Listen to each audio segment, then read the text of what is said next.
Hello, good evening, and welcome to another edition of the CantinaMX podcast. My name is John Jagu. Glad to have you guys with us this evening. A somber week for folks that follow Mexican soccer with what's happened in Mexico City over the past, well, I guess a couple days ago with their earthquake, eerily on the anniversary of on the same day of the earthquake in 1985. Because of such, aside from the fact that there was a loss of life and buildings that have collapsed, it has affected uh, pretty much the everyday life in Mexico City. School is suspended until Friday. I'm sure that folks are having a real hard time going to work, and frankly, the spirit of the folks who live in the city, helping everybody out to try and dig out possible survivals from the rubble has actually been has been very inspiring. So it's very good to see the folks in Mexico City coming together to help everybody out. So it's just when you think that you've lost your faith in humanity, we see stuff like that. So very, very, very proud of the folks in Mexico City, my hometown, actually, Mexico City. So very, very proud to see my fellow Chilangos doing what they're doing. But we'll talk about all that and some other things this evening. Will probably be not necessarily the longest podcast that we'll do this year, but certainly one of the most important. And because as such, we have, as always, a distinguished panel of guests with us this evening. And again, we'll go right to left in the country. We'll start out in California, as we always do, in this case, with Daniel Preciado, who joins us from Escondido, which is northeast of San Diego. I'm getting the geography better. All right. Yeah, I'm getting. Pulling up the Google Maps to check it Well, out. I like to look at maps. Me too. Anytime I see something that I've never seen, where it is, well, I want to find out where that is. So I always look at maps. But it's good to have you on, As the Daniel. name, yes, glad to be here. But as the name indicates, it's a bit hidden. Is it? Have you ever been to Puerto Escondido, which is in Oaxaca? It's one of the No, last sleepy coastal towns that hasn't been taken over by all inclusives over on the Pacific side. It's supposed to be. I've never been there either. It's supposed to be very, very, very, very nice. no, So, haven't been on to that beach yet. yeah. Well, Dan, we'll jump into it a little later, but before we dig in, maybe a little appetizer for us. Your team Santos made probably the only soccer news of the week that had to do with stuff on the field, and that Yes, was that they pulled the plug on the Jose Manuel de la Torre era, the Chepo era in Santos. It lasted about thereabouts about a year or so. Was it about a less than a year. year? About a year, yeah. Less probably. I think because I think he came in at the tail end. I Yeah. believe. Yeah, it's about a So little under a year. so hasty, not hasty. What is your gut reaction? I don't think it was hasty. Slightly surprising, I guess. I thought they probably would have given him a little bit more time, and the team were showing some signs. Now that the team was finally getting healthy, I figured they might give him some time, but I was mistaken. I know. Too bad our friend Joel is not on, so that he could, you know, contribute his theories as to what happened. I haven't heard too much of anything behind the scenes of extra cancha stuff, but the results on the field didn't don't help his didn't help his case. So I was never all that invested. So personally, I'm not upset about it. But yeah, just disappointed with overall with the team's performance more than anything.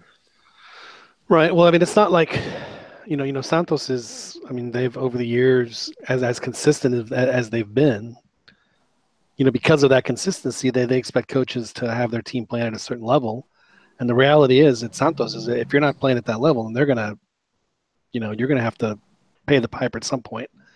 And Chepo's number came up, but again, a topic we'll talk about at Yeah, detail a little bit later in the show. So moving from west to east, we'll stop in Kyle, Texas, which is just a little southeast of Austin, where our technical director Beto El Chiquis Campa joins us. Beto, how are you? Hey, doing good, guys. What's up? We're doing all right, Beto. How are things for you and Kyle? Are you by the way, first of all, I know that you guys have immediate family in in in and around Mexico City in the outskirts? Everybody okay?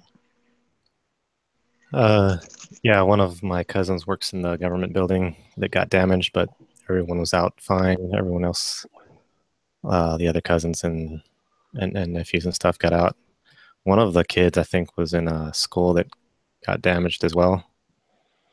But yeah, all the families is fine. So actually, some family members that live in Arizona went down to visit, so they got to experience all that. And so yeah, it was a They new got the full Mexico City experience. That's for sure. It's yeah.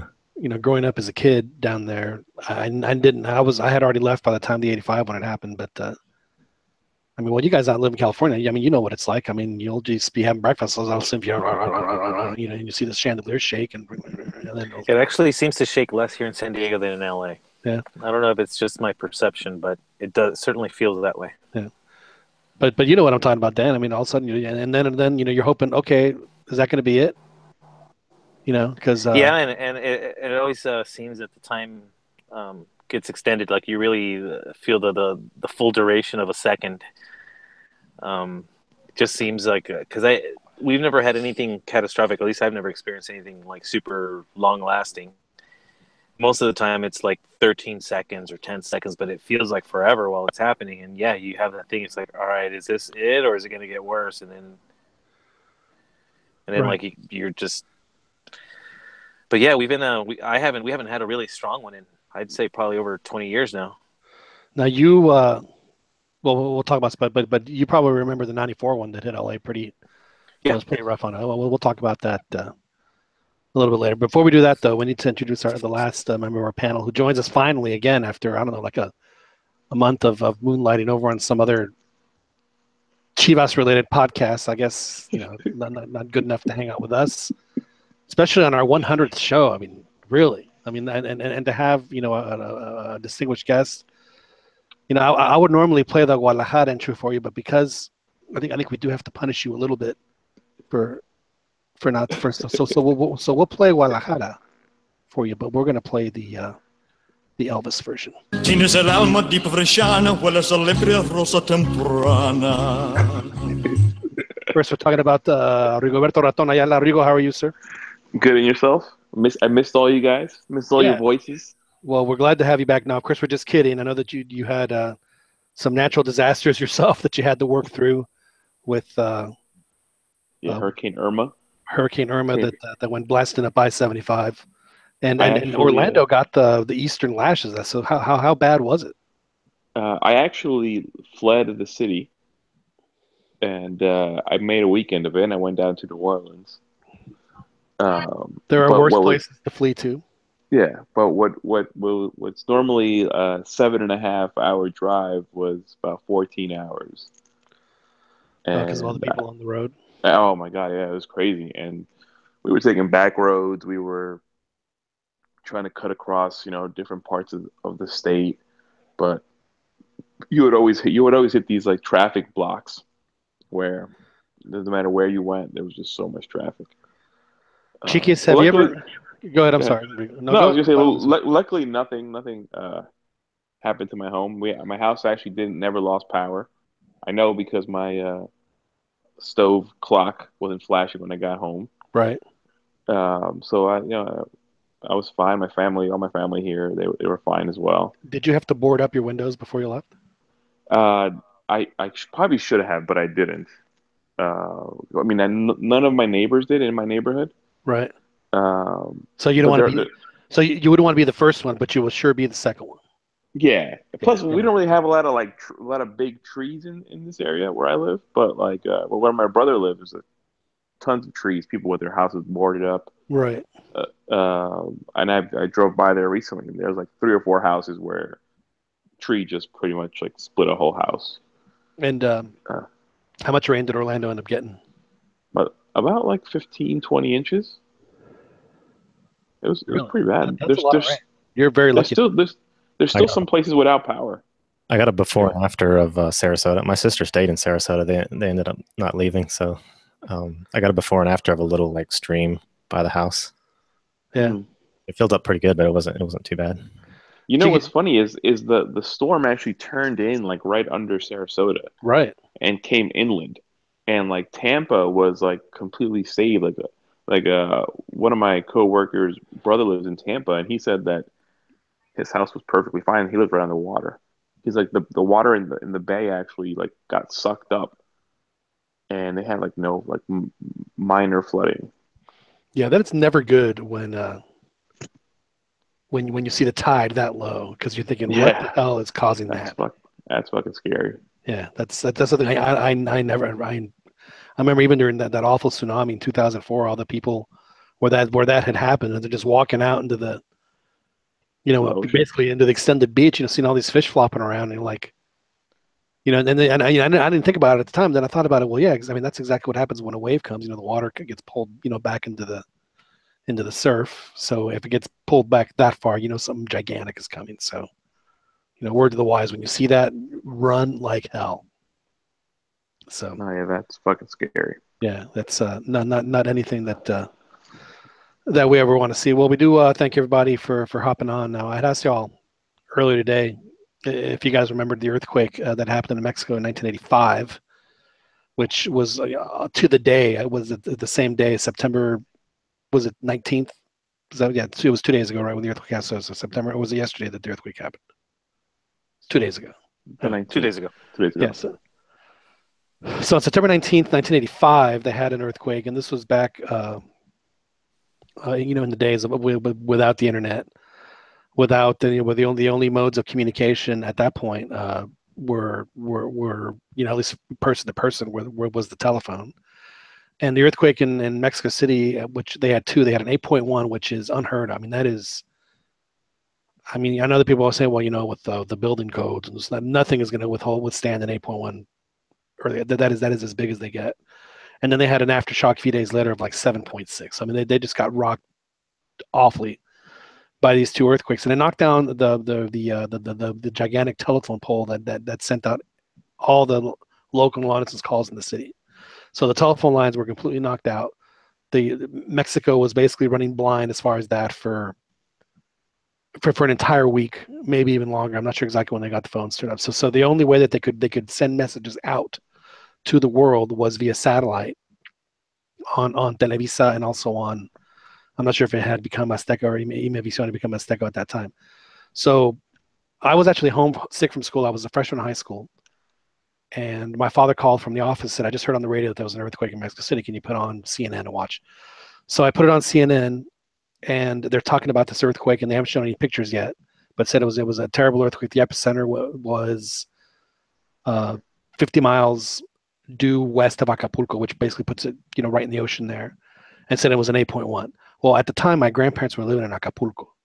And then the same woman said in her same breath, and they're reporting, the biggest waves that Acapulco has ever seen, like tsunamis, just, one after the other hitting Acapulco. So we're in a major panic because the house that they lived on was on a cliffside. So it either we thought it either slid into the ocean or a gigantic wave came and just knocked them out. We had no idea.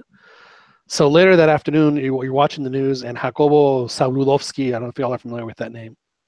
He was the guy that he was like the Walter Cronkite out of Mexico for hundreds of years on the show 24 Horas. Very famously wore the gigantic headset. That was his trademark. He just wore this like huge, like 1970s headphones as he would read the news. And what he's doing is that for a good half hour was just essentially sending government telegrams to different parts of the world. And one of the telegrams he sent was to FIFA, because Mexico was hosting the World Cup in 1986. And he said, this message goes to FIFA and Lucerne, or wherever they are, Geneva, I forget where it is. And he says, Estadio Azteca did not sustain damage. It's still good. The Olympic Stadium is still good. And the stadium in Toluca is still standing. All three stadiums are still standing. And then he wanted the next message and the next message and the next message. And because of the fact the telephones were down, we had no idea what was going on with my grandparents, my aunts and uncles. We were completely blind. So we didn't hear anything for, I guess it was until Saturday afternoon when we got a collect call from a ham radio operator. And finally, my uncle was able to send a message through ham radio. And this guy said, hey, everybody's okay. So it took us five. Was it that was on Monday? So 5 days to find out, what the situation was with our family down in Mexico City. In this last one, I was able to WhatsApp my cousin, and he, throughout the entire day, would just kept giving me more updates and more updates and more updates of what was going on with our family. And it turns out that my other cousin, Michelle, who's in med school at UNAM, has spent the last 2 days, basically in triage, helping wounded victims. And but and because of that, I did see a report today that the Estadio Azteca was damaged. I don't know did you guys hear anything different? I just got a little blipper on my phone, but I mean, I saw some people thinking that it was damaged, but it was too bad the Ron's not on, so you can explain to us the I saw that picture. I saw that picture where they said it was damaged, and then somebody said that it wasn't damaged, that it was built like that, right, to specifically to withstand what just happened. Yeah. But I haven't heard anything else about it having damage. Probably just pull up on the Twitter really quick. Yeah, I mean, I just got a little blipper on one of those little updates that game and NFL game endowed with Azteca may be damaged. So I don't know if it's going to be damaged. I don't see how it could be. Now, as far as the soccer world, I think what we've seen over the past 2 days, aside from the unbelievable amount of help and support that the people of Mexico City have been providing each other, every single Liga MX club set up themselves as a collection point for folks to donate whatever it was that they could. And it wasn't just Mexico City that was affected. So it was Mexico City, and then parts of Puebla, and parts of Morelos, and also parts of Tlaxcala, which is just due east of Mexico, and of course Mexico City. Now, one thing that I have noticed is that the death toll in 1985 was upwards of 10,000, and I think in this one in Mexico City, I think that right now it's in Mexico City alone. I think it's still under 150, which is it's actually about 270 right now, I think. Yeah, but I think that includes everything. I think it's specifically Mexico City. I thought it was like half. Okay. That. Yeah.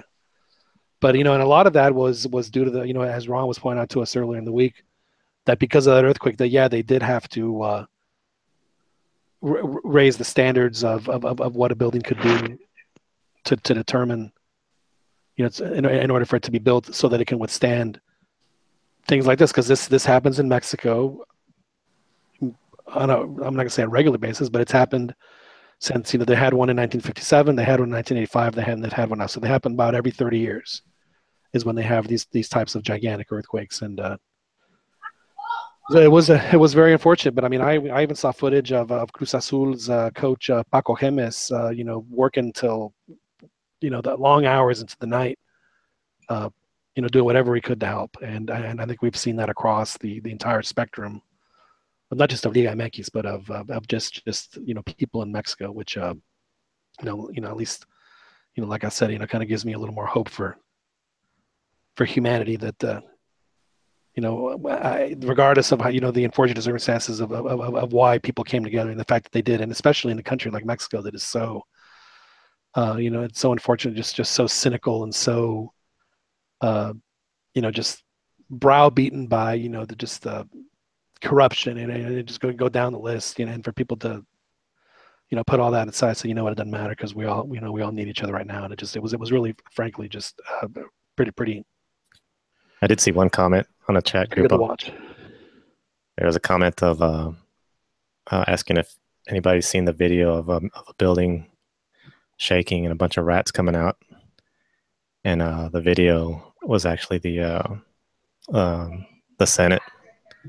The building was shaking, all the senators and stuff were right. The politicians were running out. But no, I posted a video on the thing of the Azteca. It's built that way, and you can see it just like opening and closing. Right, which is what it's designed to do. Yeah, so it's normal. It looks like it's all cracked and everything, but it goes all the way from the top down to the bottom. So and it probably has like that smushy black stuff in between, so that it can Yeah. it can absorb the collision.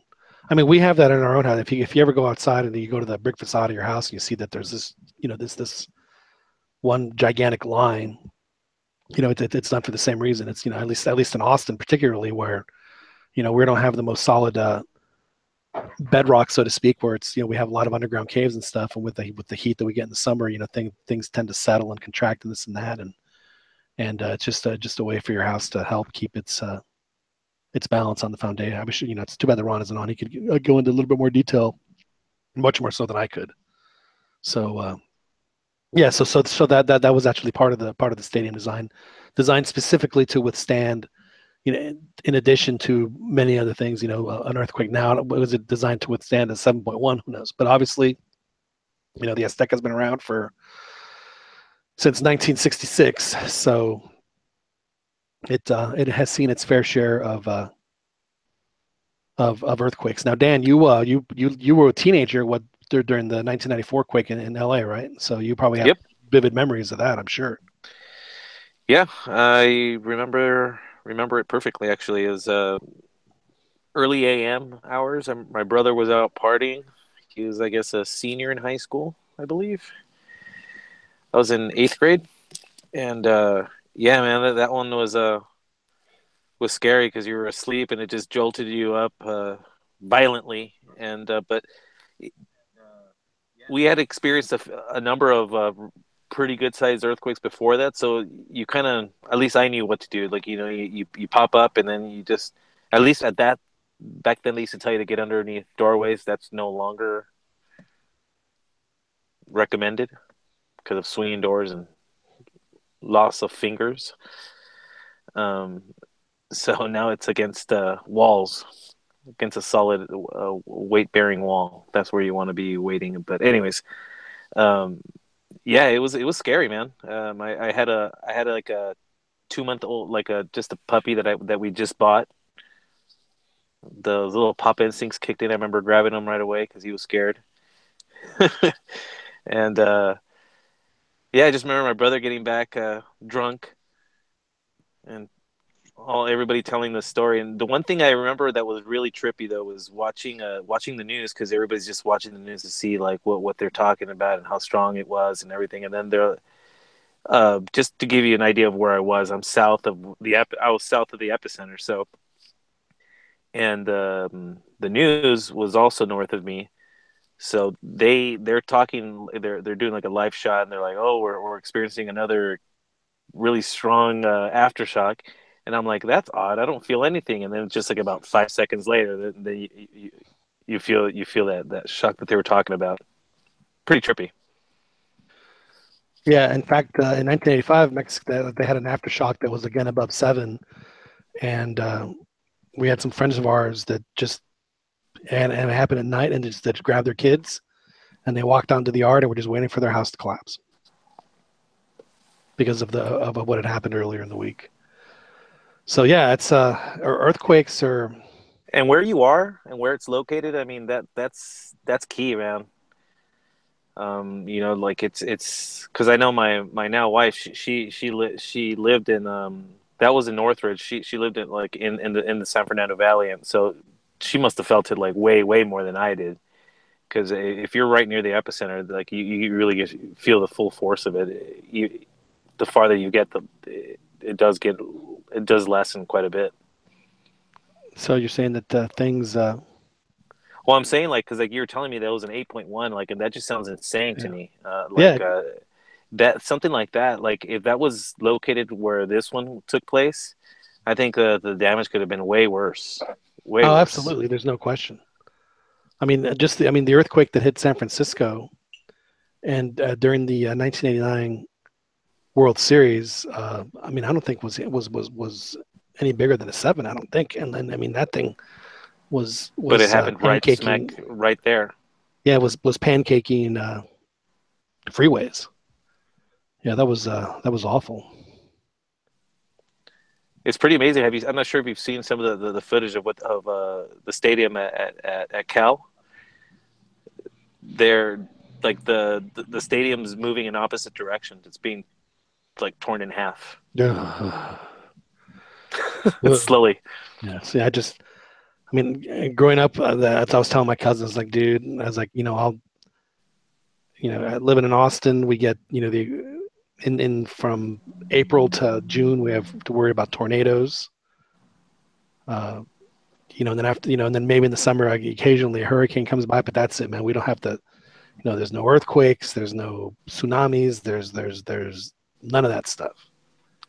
And yeah, I'll take the earthquakes because they're so infrequent that most of the time you end up not thinking about it.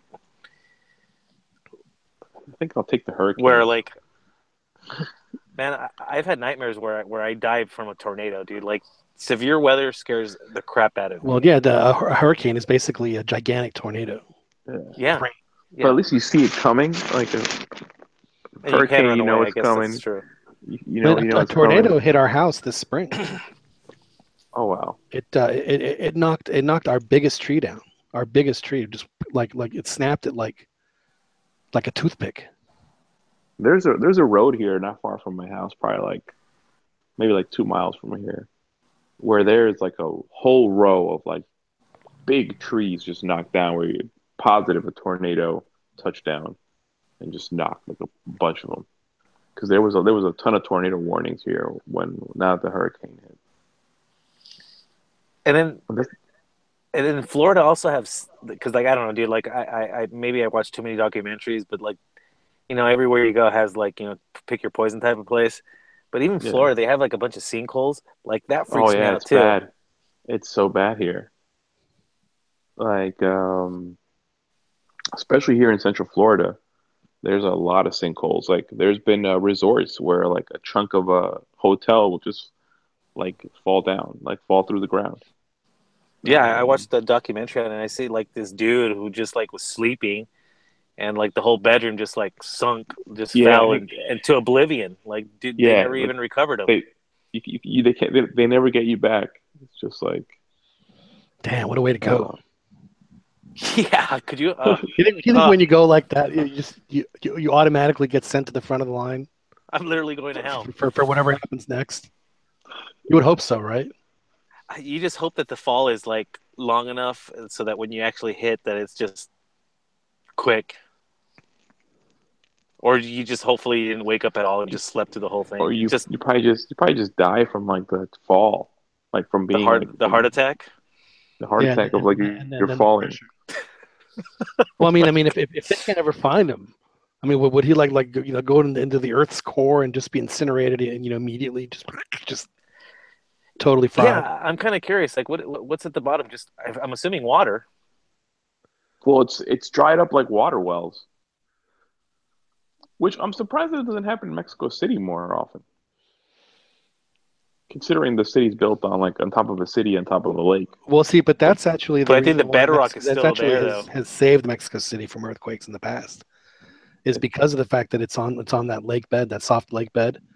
That if you have the plate that slides and moves, like when it goes underneath, and then you have like the lateral movement, that helps out Mexico City. But when you have the one where they have the collision and it kind of reverberates and it shakes up and down, then you have problems. And it seemed like this one, and as it did a lot of damage, there's no question, but it seemed like this one wasn't necessarily as bad as the one in 1990. Because one in 1985, I mean, it completely just to give you an idea, John, downtown.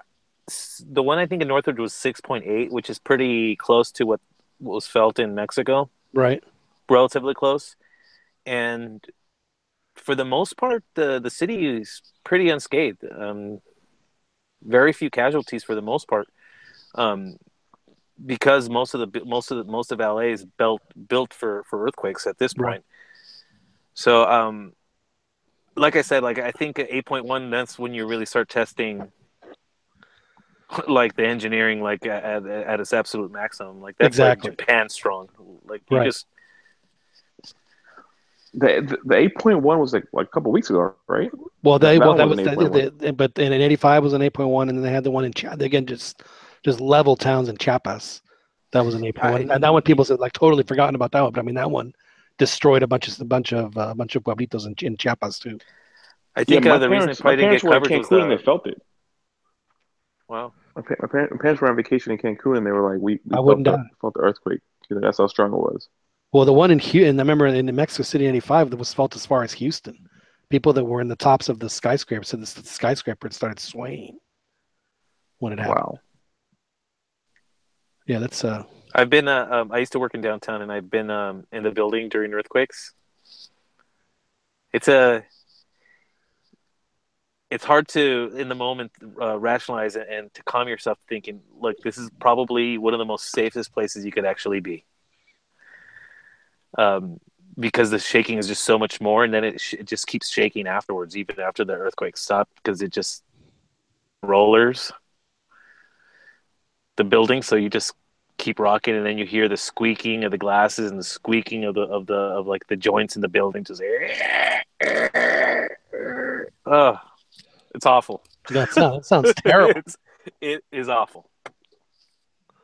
I don't know if I ever want to hear that. Frankly, it's that right there. That sensation was absolutely terrifying. Like seriously, I don't care, man.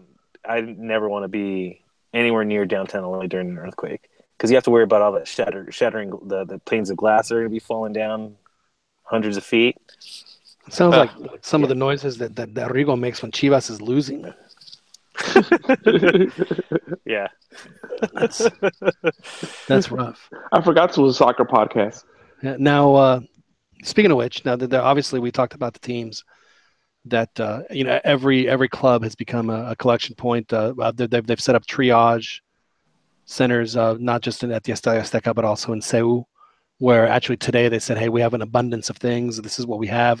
Where can we send them? So one of the, this is one of the, the areas of where social media has actually been really helpful, because, folks are trying to triangulate their information to get to, point out where help is needed, where can they send stuff, who needs stuff, etc. So it seems like the response has been great. I mean, I've seen players from Club America, from Cruz Azul, from Pumas, all get on there, roll up their sleeves and do as much as they can. Paco Gemes has been helping out. I saw images of other Cruz Azul players, and Piojo was loading the truck for in America. So it's it has been it seems like a nationwide response to what this has been in Mexico City, and just seeing the first few minutes of the of folks in one of the buildings just showing all the little puffs of white smoke that were popping up all over that part of Mexico City, which I guess is the southern part of the city, is just it's absolutely heartbreaking. But so far, at least the victims have been kept to what I would consider a minimum number for such a devastating earthquake. And because of such, they did cancel the Copa MX games this week, and also the Liga MX games. And this week was a big week, because it was going to be the Super Clásico between Chivas and America, which is going to be rescheduled till it looks like they're going to do a makeup date on the Wednesday following the Fecha Fifas. So it's going to be, so everyone should have a complete and full squad. And frankly, a Wednesday Clásico is actually not a bad little deal. I think that should be a lot of fun. Whether they plan it, play it Wednesday or Thursday, it should be a lot of fun. And I think it'll help. It'll definitely help the country heal a little bit. Well, and was the game scheduled to be played at the Azteca? Okay. Yeah, it'll be Saturday night, right? Which was when it was originally going to be played. Right. Yeah. So now they've moved it to what about the Copa games? The Copa this games. Week? I think I'm not sure afterwards. Exactly I think when they've been done, but it's. I think it got moved to. I'll tell you right now. If there's only a magic box where we could look up this information. But it's been pretty nice though, seeing some of the reaction, on Twitter, just by different people, different, like from keeping it soccer related, you know, some of the different figures in soccer. It's nice that you know, just really nice gestures. Kind of cool to see. Yeah, I mean the country received warm wishes and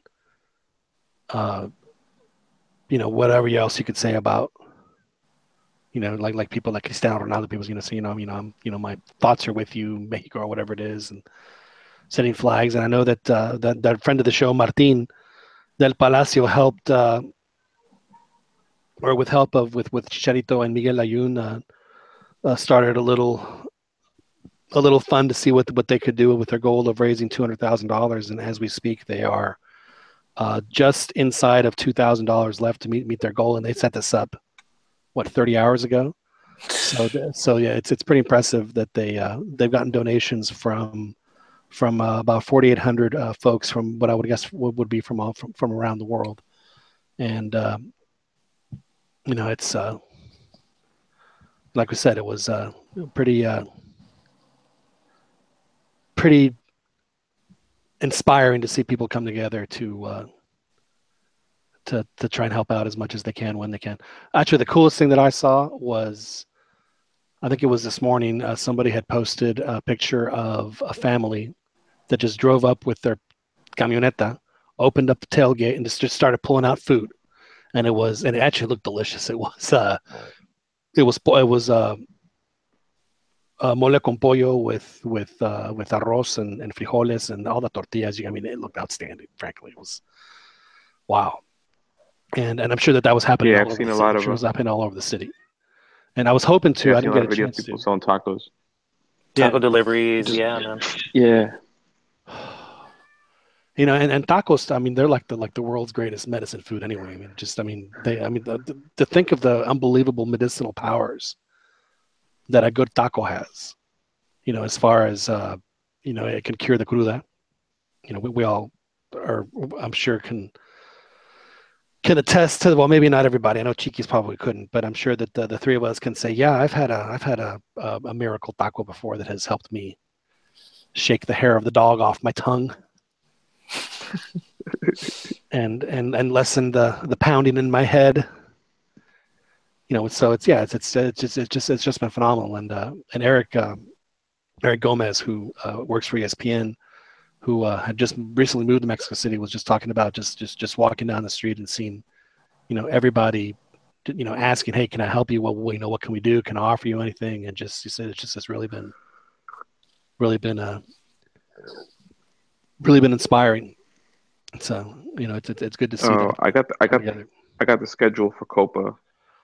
Lay it on It's going to us. be the week October 24th, 25th. Oh, so they're gonna. So see, now that to me actually makes more sense, because you want the Copa to culminate, you know, later in the year, right? So yeah, I think that's kind of cool. Yeah, it's going to be. So they're gonna have no choice. That's great. Because they play the round of 16, and then they'll have until, you know, at least December to play the rest of it. You know, it's Yeah. we should talk about Copa MX since it's kind of a somewhat relevant topic. I like Copa MX. I think it's fun as hell. I enjoy watching the first division against second division teams that I've never really seen before. I remember last year we were podcasting in the middle of, it was like some random game between two, it may have even been two second division teams, and it was just an outstanding end to end, just crazy good goals. It ended up like 3-2, whatever it was. It was just really entertaining. I was like, man, this, you know, this that from that point on, I was actually hooked in. I really wish they would change the format a little bit, but I think that it can be a really, really, really strong part of Mexican soccer's culture if they do it right. Because I remember even when Chivas played León in that final, was it 2 years ago? That was like a The one they Wednesday. lost? Dude, I don't know. Did they lose it? They lost the final with Chepo. Yeah, it was probably that one. Probably that one. If Chepo wasn't involved, I'm sure it wasn't a lot. Oh, I shouldn't say that. You know, right now, get your digs in now, man. Yeah, that's right. He's not here. Hey, I have again I have no issue with Chepo, but it's you got to. This is a results oriented thing, and if you're not delivering, then coaches have. Yeah, his argument is ridiculous. Like if you're the thing's not on because it's pure results. It's like he invented this extra cancha thing, like just to sort of mask and hide. Because it couldn't exactly. To muddy the waters. Yeah. Well, see, again, Santos is, as long as I kind of went away from Liga MX, but I came back around the mid 90s. And that was when Santos first started joining the league and started doing well. And they have been, for 20 years, have been outside of maybe Cruz Azul, the most consistent team in Liga MX over those 20 years. They are I think always Toluca. I good. think Toluca's been the only team that has there's one more. I think I could be wrong. Right now, the Pachuca and Toluca had their Pachuca. moments. Pachuca and Toluca, yeah. But as far as like teams that are just constantly in the yes, I bet you if we looked up the stats, I would not be hesitant to throw out that Santos would be in the top 3 of most Liguillas made over the past 20 years. I mean, they've just been a consistently good team, and despite they're almost in every single Conca Champions, it seems. Yeah, and despite the fact that they're not owned by the Modelo Group, I mean, they still there's a certain level that they have to reach. And unfortunately for Chepo, right now that the team is, it's still like a wait and kind of see type of thing. I think they're still evolving from that team with with lots of money and attractive soccer. I think they're still adjusting, still gradually getting to where they want to get. I think I mean, they win championships, and then if the coach in 6 or 7 weeks I just really like season the fact doesn't that do well, they always play pretty. Yeah, they I mean, they went from like Pony to Ludueña. I mean, like those guys were just. I thought they were like the creative forces behind the backbone of those teams that just made them play so attractive attacking football. Yeah, when Pony Ruiz, I'm sorry, when Jared is inducted into the Mexico Soccer the Hall of Fame down in Pachuca, which he will be. I mean, Pony either needs to read his introduction speech, to actually like do the ceremony to do it, or at the very least hand him the speech so he can read it, because as great as Jared was, I mean Pony, good lord. Well, someone had to give him the ball. Yeah, exactly. I mean, he was. I mean, even when in the last part of his career, I mean, he was still putting it there just perfect. I mean, it was like, God, this guy's just, too bad he played for Chile like twice in his career, because, I mean, I know that people don't necessarily like naturalizas. I don't know how you could not want to have a guy like that on your team if he wasn't available. I mean, he was just an outstanding player. Is that why he never played for Mexico? Yeah, he was tied. Cap tied. Oh, damn. And I remember when he was like super young. It's just nuts. I still think it was nuts that they didn't call him. I think that's when I get the feeling that maybe the Mexican League didn't have the prestige that it's somehow gained in recent years. Because you're gonna tell me a guy like that in his prime wouldn't make the team now? Right. He would still, as good as they are, he would make that team, I think. I mean, I feel the same way about Cabinho, especially when at that time Brazil had, they had 10 outstanding players on the field, but they could not find that missing piece, which was the striker. And they tried all sorts of guys out to do that. And then, meanwhile, Cabinho was Brazilian in Mexico, is for 10 years was the leading goal scorer in Mexico. I mean, and it wasn't even close. I mean, occasionally maybe Hugo would get close, but I mean, it was, and I don't think he even merited a consideration for a call, which is really a shame because he was outstanding. Outstanding. But anyway, so back to that's one thing. Go ahead, please. No. By all I means, was just gonna say that I think that somehow, if we have Maradona to thank, but it just seems that after he did it, it seemed like all the other countries started like thinking, all right, then, because it could always seem like yeah, he's doing good, but he's playing in Mexico, right? So they just would never get a sniff at their national team, and now it's very much not the case. I mean, I think now they're just paying attention, and if they're in a really good form, then they're just gonna. I think Gignac now recently, I think he's also giving the league that credibility. I think it matters. Imagine how different people would feel about Gignac and Liga MX if his shot doesn't hit the post against Portugal in that Eurocopa final. I mean, seriously. He might have left. Yeah, no. Yeah, I mean, just how much would that have changed his life to do that in Saint Denis of all places, and then when, the write up that's sent around the world says the Tigres Nuevo León, UINL player from Mexico.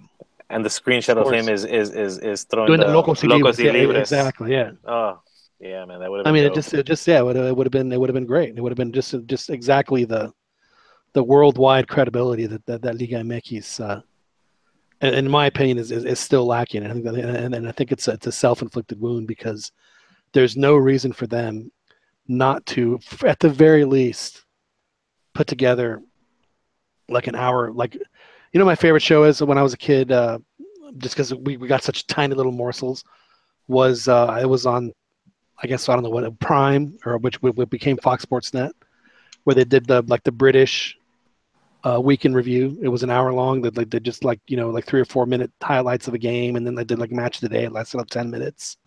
It was outstanding. It totally got me hooked on. I think at the time, Ryan Giggs was just starting out at Manchester United. He was like 16 or 17, and it was like the Ryan Giggs show for that entire, just a great highlight reel for him, and it totally reeled me in. I was like, man, if other leagues did a show like this, it would be, what a great way to advertise your league. And well, it's funny though. You see the teams put in the effort of bringing in these foreigners from, really, it's coming out to be like random places, really all over the place. But right. You don't see them catering or trying to provide the product in a palatable fashion for them. Like, yeah, it's weird to me. I'm like, so you're gonna bring in this Honda guy? I'm like, I'm not sure. Like, has Pachuca done anything in Japanese, or at least English?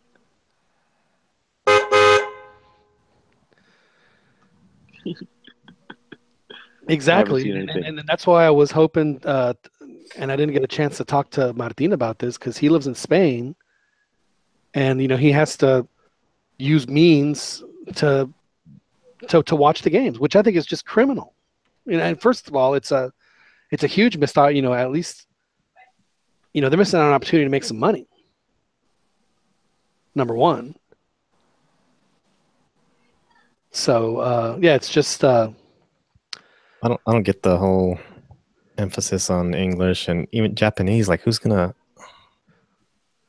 Well, I don't know. I heard. I'm not sure if it's true that they sold a bunch of Pachuca jerseys from Japan just recently. I mean, I'm just saying, like, there's a lot of people that would be much more willing to follow the league, I think. And I think this is where you and I probably disagree, that I think that the Spanish only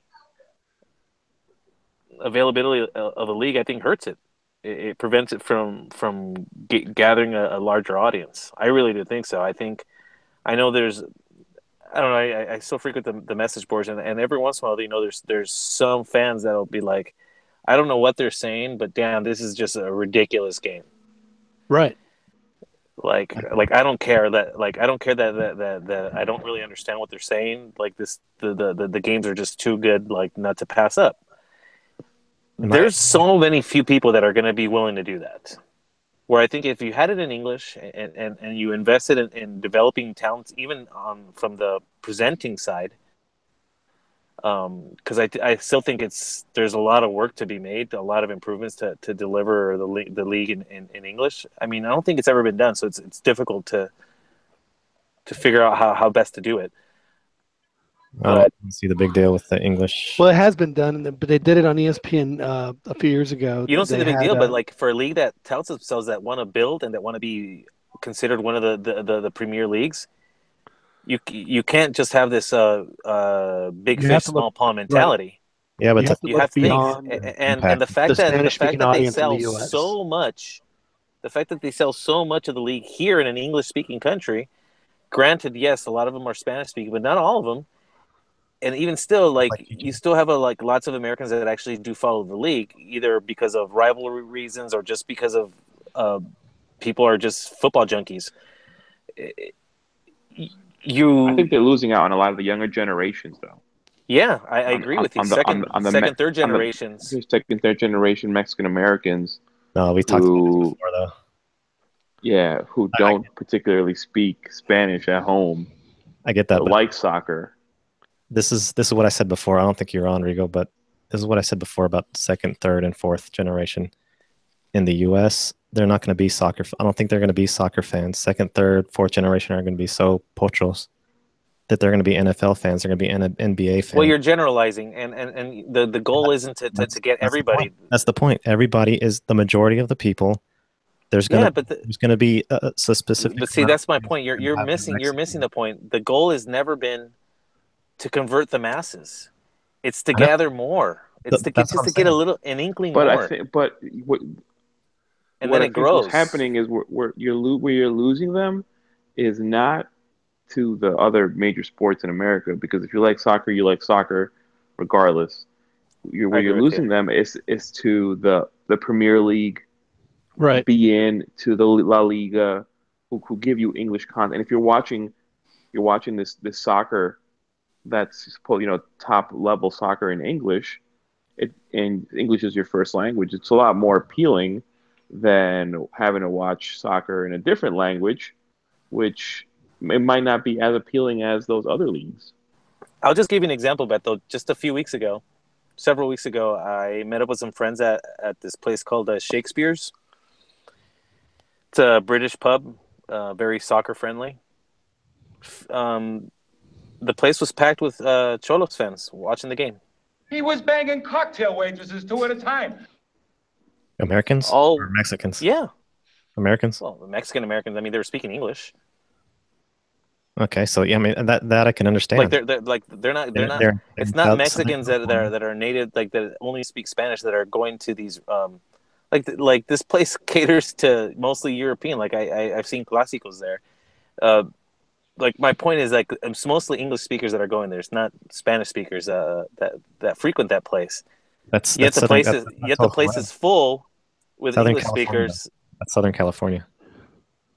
I So think, yeah, like a club like Cholos definitely needs to have like an English account, and they should have their games in English, because I think a lot of their fan base is in Southern California, especially now that the Chargers left San Diego. and I What always else thought that is they should play maybe one or two games a year in San Diego. they should?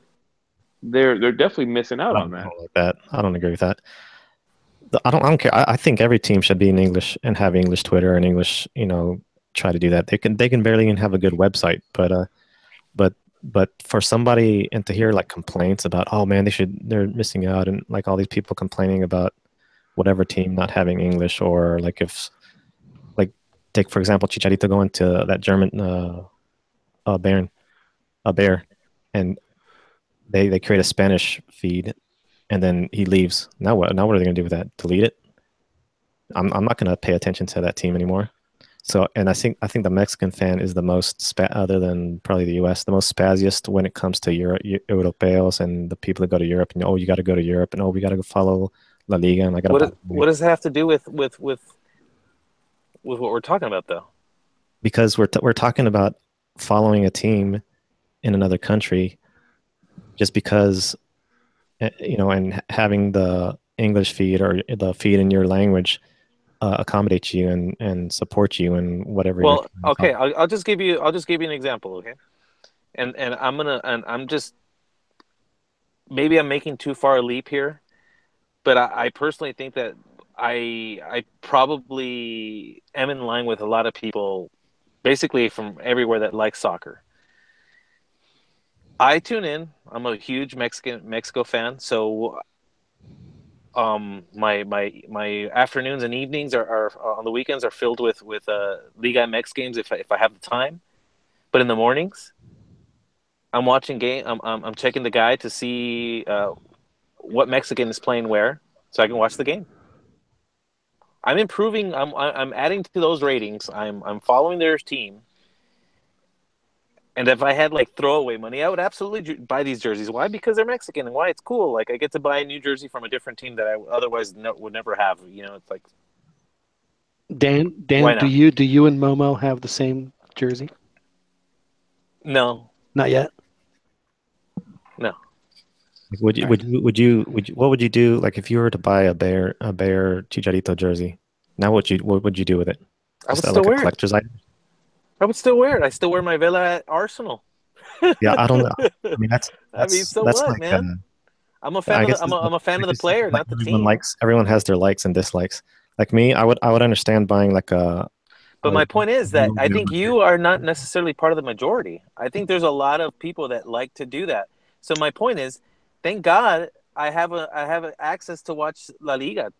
It's how cool is it that I have access to watch La Bundesliga, BPL. I get to watch them and I get to follow the Mexican players.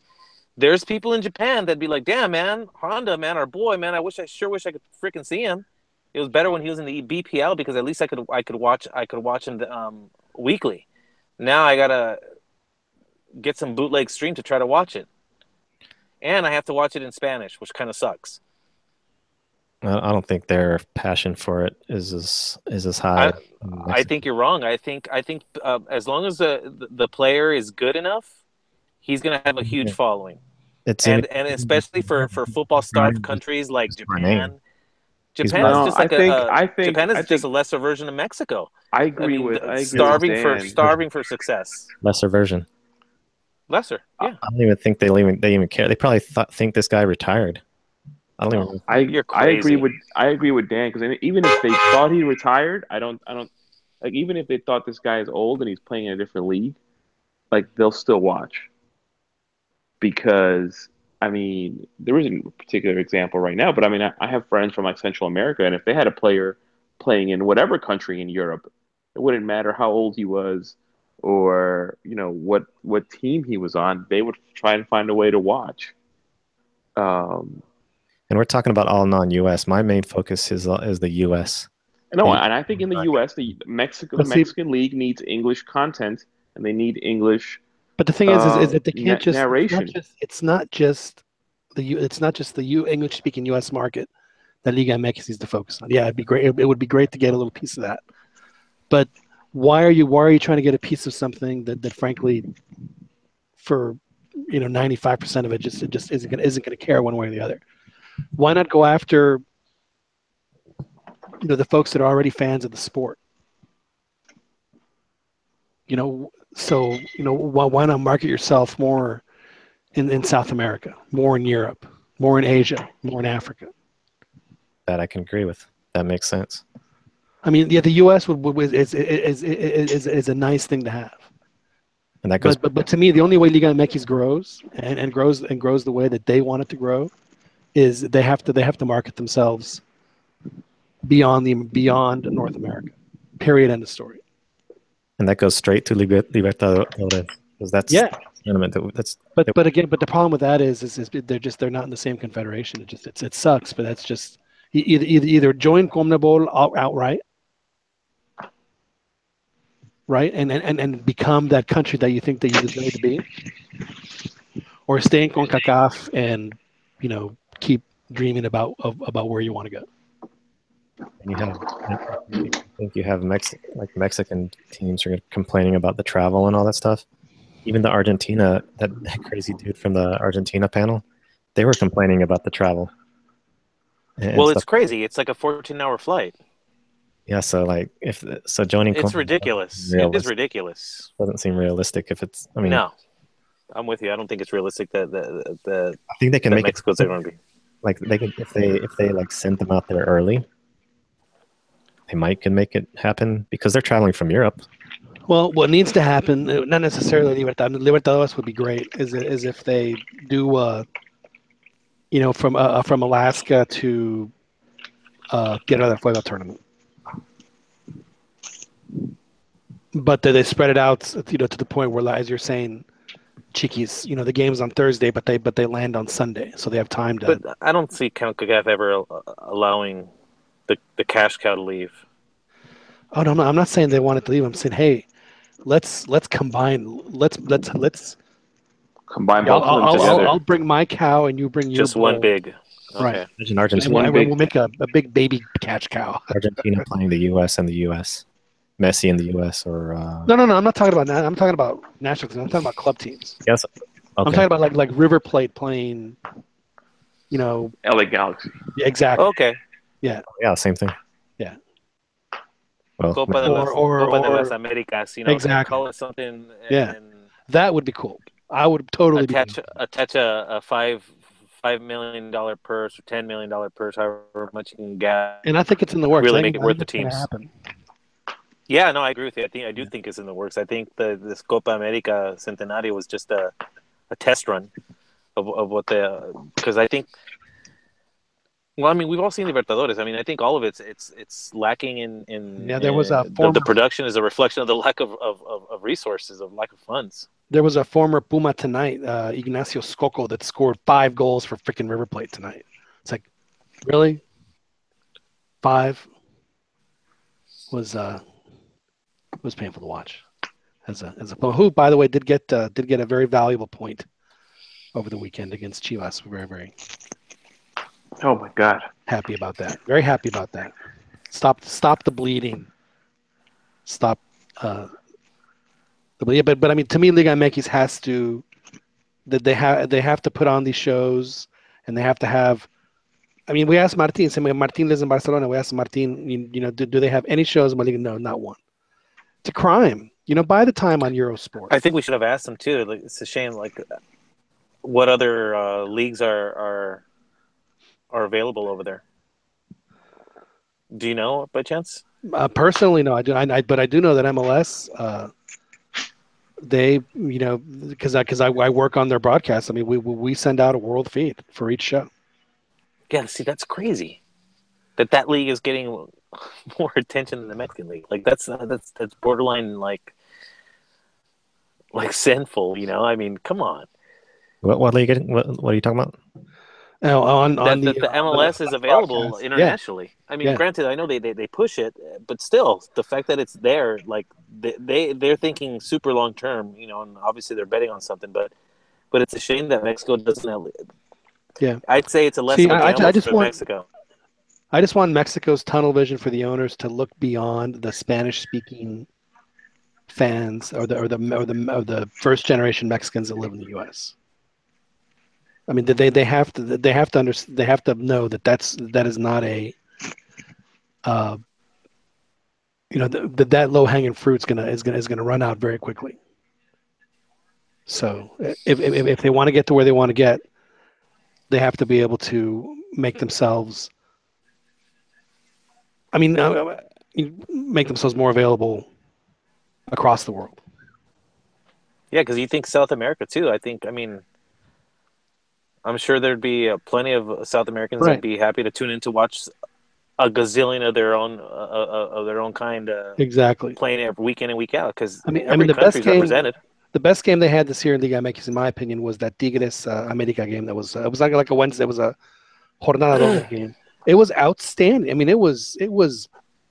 They had great offensive plays, great defensive plays, great saves. Good. I mean, it was a good. I mean, I would put it up against any game anywhere. I thought, man, this is as good as. I mean, it was Liga MX to me at its best. And they show it live in the U.S. and in Mexico, and Mexico usually on cable now, so it's not necessarily going to the whole country. And in the U.S. and a couple of Central American countries, and that's it. I mean, obviously the time difference in Europe is going to be rough for some of those night games. I get that, but then, why can't you show the replay the next day? Like I said, or put together an hour-long show. And or send Acción. Have you guys ever watched Acción? You guys know what I'm talking about? Acción was the Sunday afternoon, Sunday evening, like weekly wrap-up show. It used to be of all the sports, and I guess it still is. And they show the highlights for all the games. It's a great show to watch. I mean, they showed every goal from every game. A couple other key plays, just good stuff. And that show's been on since I was a kid. Yeah, exactly. That show was started when I was like 8 or 9 years old, and it's still on. I mean, it's like the 60 minutes of Mexican TV. It's just been on forever. And but I mean, again, I've only seen it here and in the U.S. or in Mexico and in the U.S. So, get with it, guys. How did we get here to this combo? Oh, Probably Cheeky's fault. Oh, That was a good idea. that's a good question. Oh, yeah. See now Sergio on the chat was very impressed with the fact that we did our research on Japanese fans and how they favor Honda. Which the only reason I mentioned was so I can hit the horn again. So, Serge was a little rustled. yeah. So now, why is he Russell? We have been nothing but gracious. We said good things about America. Who is he rustled with? He's really, I mean, just because if Sergio's listening, I'll just give him just a little, I just, just to make him feel a little better. I'm sure that did cheer him up. I hope so. No, I could, sarcastically play the which is just the best. I think Which is my favorite. Yeah, any America fan would stand up and put their hand on their heart, when they hear the drums like this, and then Oh man, when you hear the eagle, the eagle at the end, just that's power. Outstanding. It is outstanding. Now, a couple weeks ago, Chiquis, we didn't have our podcast, and Chiquis mentioned that we had a staff meeting, and part of that staff meeting was we had a discussion about. Are you gonna let the folks see behind the curtain? About because we had someone come in to tell us some of the stuff that we had we were talking about on our show as far as sexual harassment. So I wanted to just play a little clip of the guy telling us what we can and can't say on the show. Please refrain from discussing or engaging in any sort of interoffice or finger or fasting or or even though so many people in this office are begging for it. So Arrested Development. Yeah. All right. Yeah. So just wanted to. Job. I actually watched a couple episodes of that last night, and it always puts me in a great mood. Because it's my favorite show, dude. That's my favorite sitcom. Yesterday was the 40th anniversary of the most famous moment in television history when Fonzie jumped the shark on Happy Days, and then years later jumped the shark on Arrested Development as well. He did? Don't you remember? Yeah. As Barry Zuckerkorn. Yes. When they found the shark, he's their attorney. That's right. They jumped over because he had to make it to Burger King. Yeah. Yeah, he was terrific. He was actually my favorite character in that whole show. It's the best cast show ever, I think. Barry Zuckerkorn.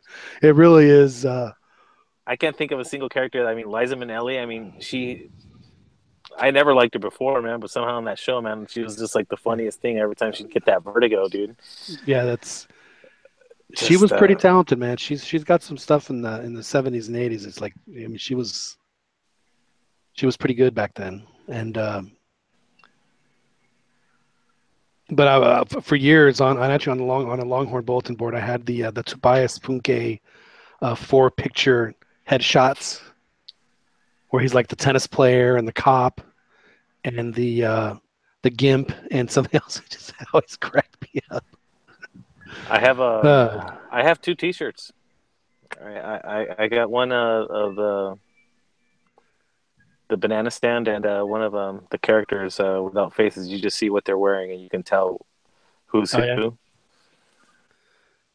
Like one character is just the only thing you see is are like Daisy Dukes, like cut off jean shorts. Right. Tobias. So yeah. That's funny. Great. And I wanted to get a Bluth Company mug and a Go Bias the banana animated character Go Bias. I saw a T-shirt of that once. I thought it was pretty clever. They're making they're doing another series, another season's worth of shows. Another season, great. Yeah. I just actually started watching it on Netflix.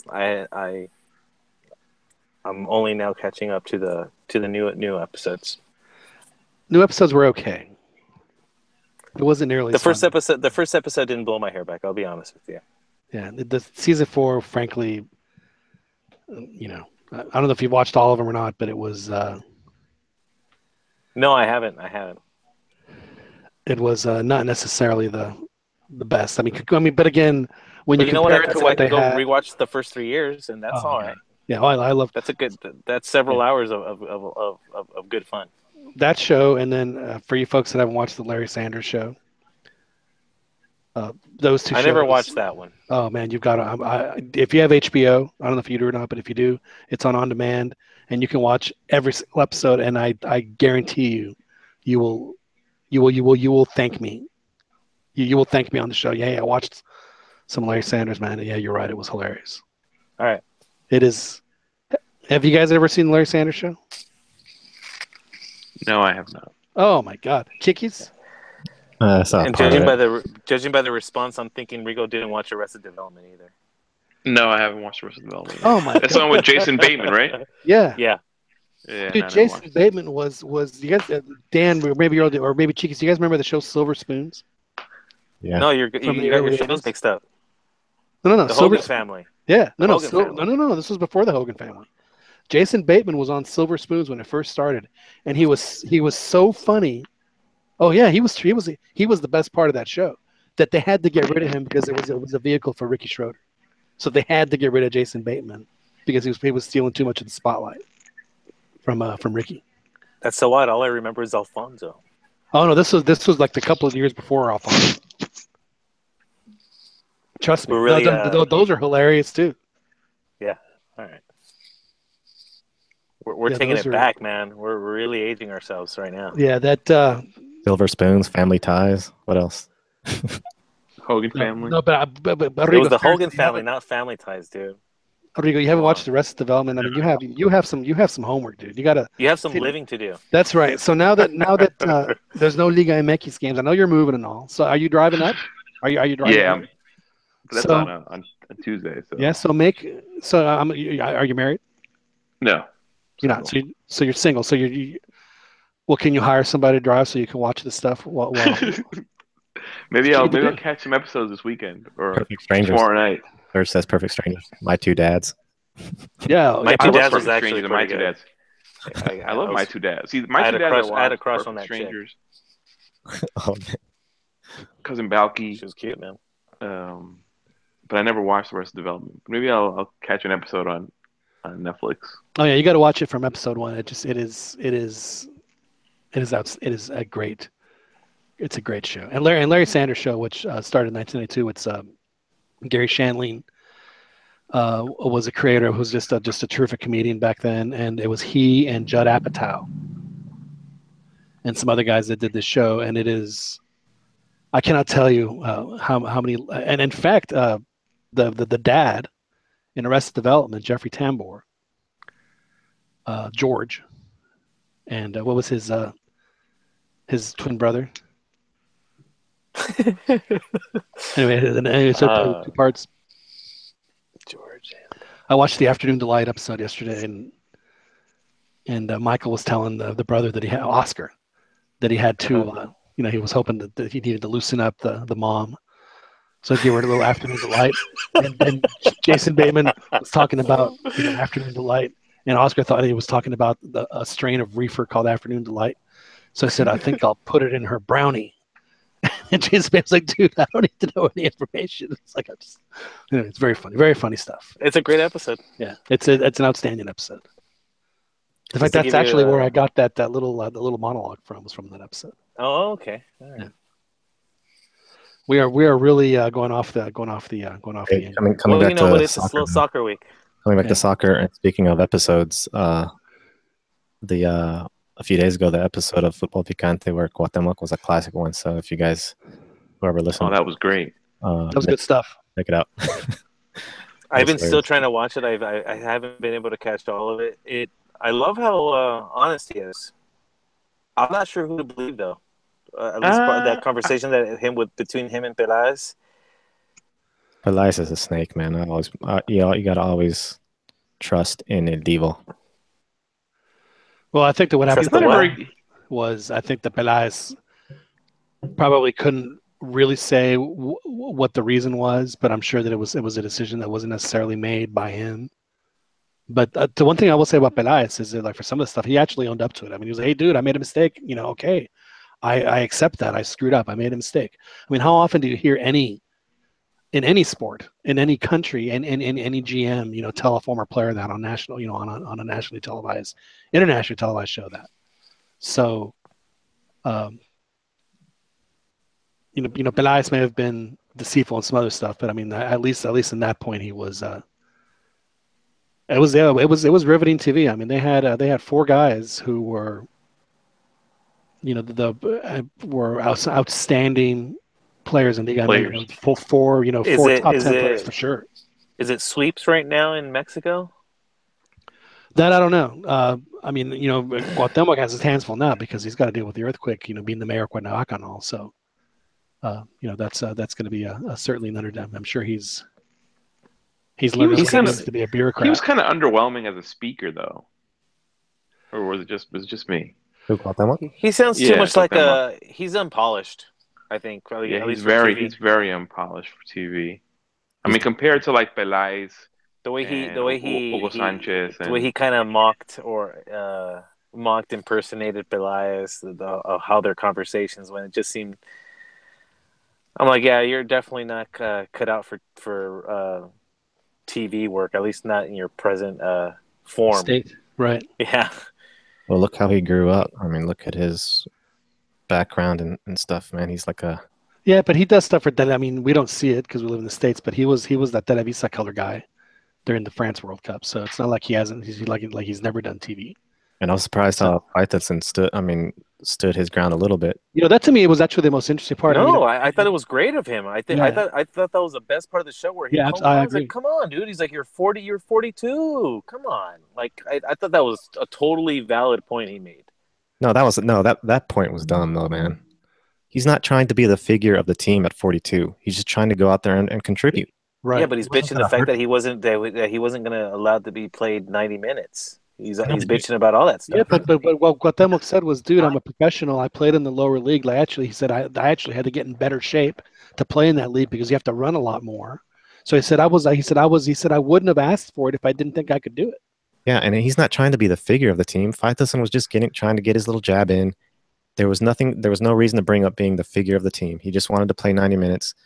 He didn't want to be a figure of the team. He just wanted. Yeah, but that's what they you have to understand. Wait a minute, though. I try to elicit that response. I kind of understand though what he means, though. I mean, whose spot do you think you're going to be taking? I mean, you are like what other role do you play on the field besides shit revolving around you?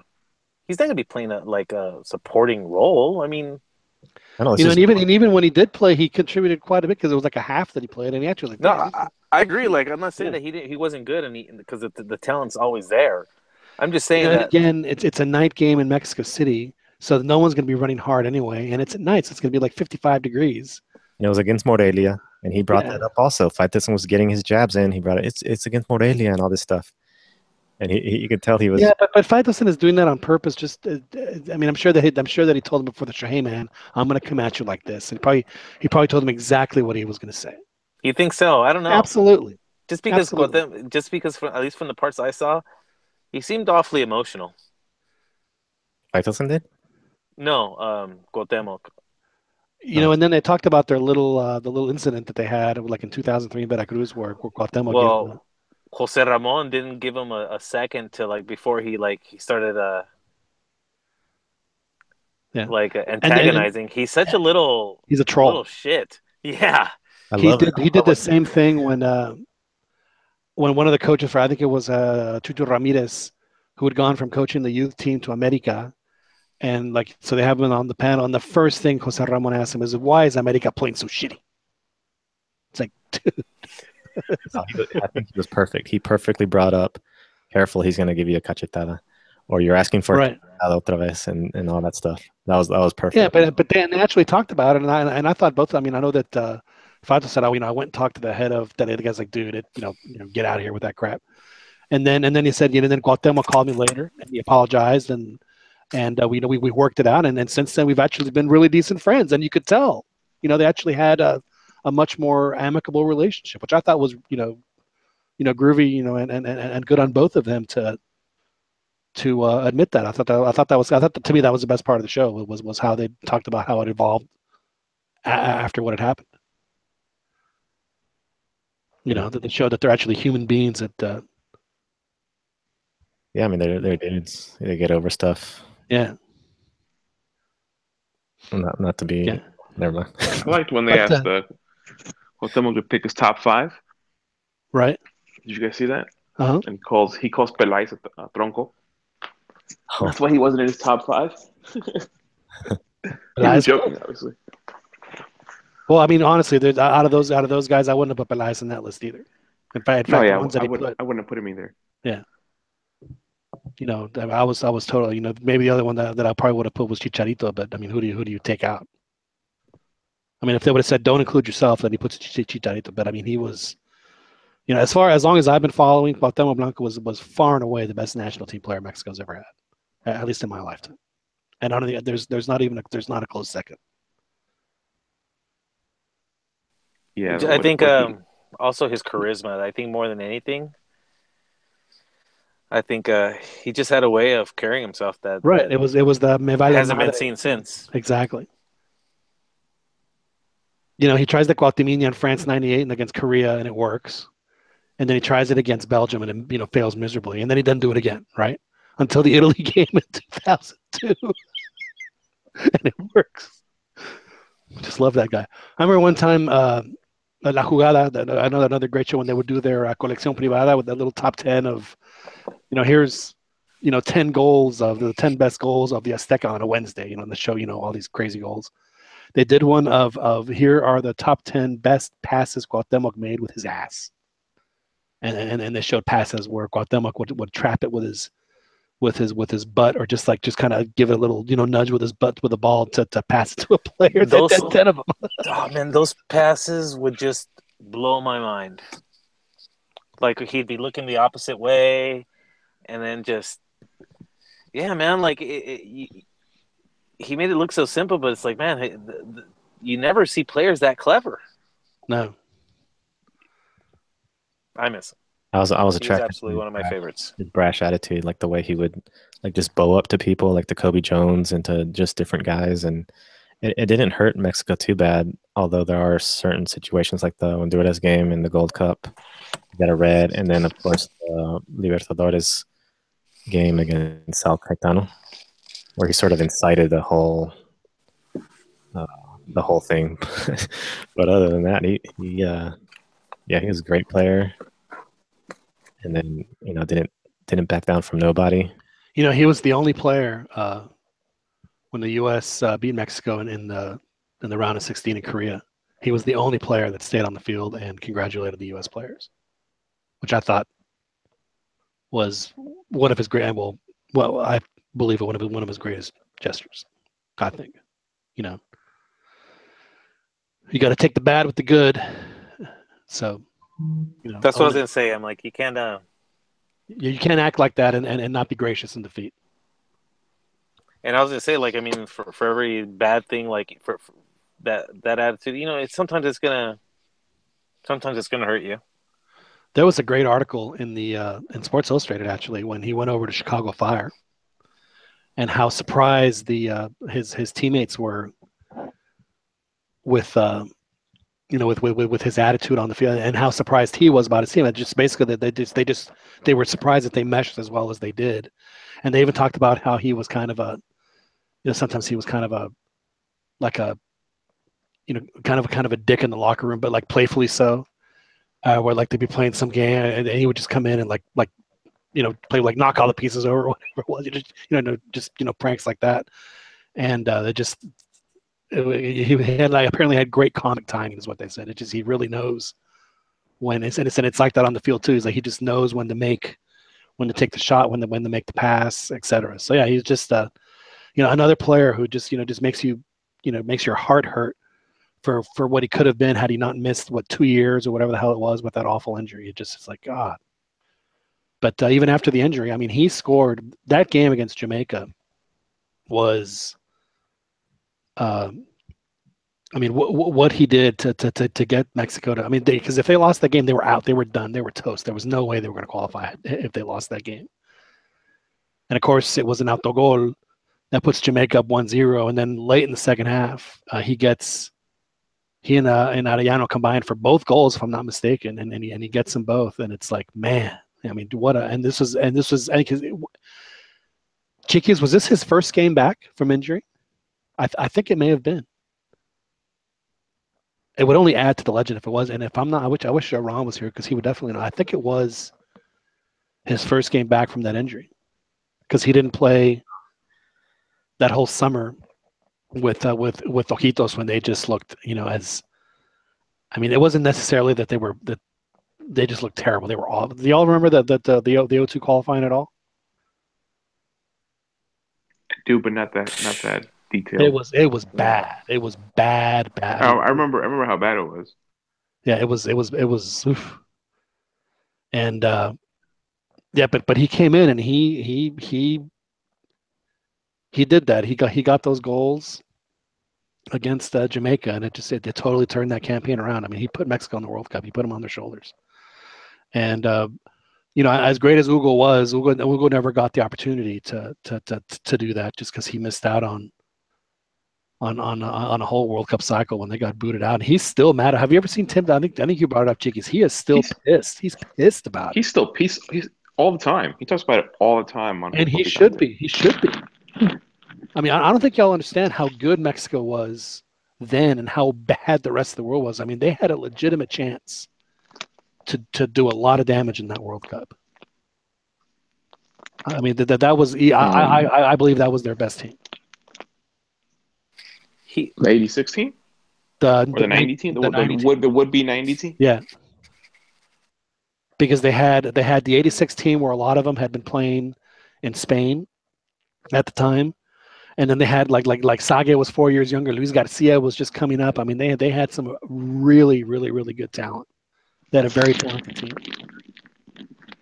No, I think they definitely wasted his best years. Oh, yeah, because he won the Golden Boot in Europe in that time, and he scored a lot. I mean, he scored something like 30 or 39 goals in 1988 or 1989. So he was at the absolute peak of his powers. It's just I was having a discussion today because I don't know if you guys follow Copa 90 or Kick on YouTube. I do not. It's like a web-based soccer channel geared to. I mean, they just go through all types of all soccer from all the countries, and they do like these little YouTube series. And right now they're doing like top 3 that defined a certain club or a country, 3 that defined Chivas, and there was like a lot of outrage about it. And then a couple of weeks ago, they did top 3 that defined the U.S. And they didn't have Landon Donovan. They had Alexi Lalas, Brad Friedel, and Clint Dempsey. That was their top 3 that supposedly defined the U.S. So I was talking with some other guys about like if they do Mexico, like who would be your top 3? And for me, at least me personally, it would be Hugo. It would be Rafa and Jorge Campos. Those would be my 3 that defined Mexico. So my friend's like, well, Hugo only scored 1 goal for the national team, and he's like, he's not as big as Chicharito. And I'm like, I guess you can cap Chicharito because he's the presence now. But I think what Hugo did for Mexican soccer was just a lot bigger.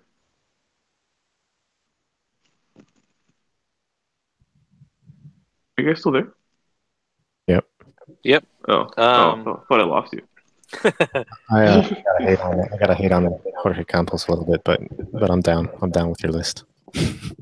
I mean, no, I mean, like you could have Cuauhtemoc instead of Rafa Marquez or instead of Jorge Campos. I just think like when you think of the Mexican national team, I feel like those are the guys that stand out. I guess it depends on the question, whether it's Mexican soccer in general or Mexican national team. Oh, Mexican. I mean, if it's Mexican national team, but I remember even as a kid I'd say growing up, Cuauhtemoc would be number 1. Yeah. I mean, even as a kid growing up, like Hugo Sanchez was everything.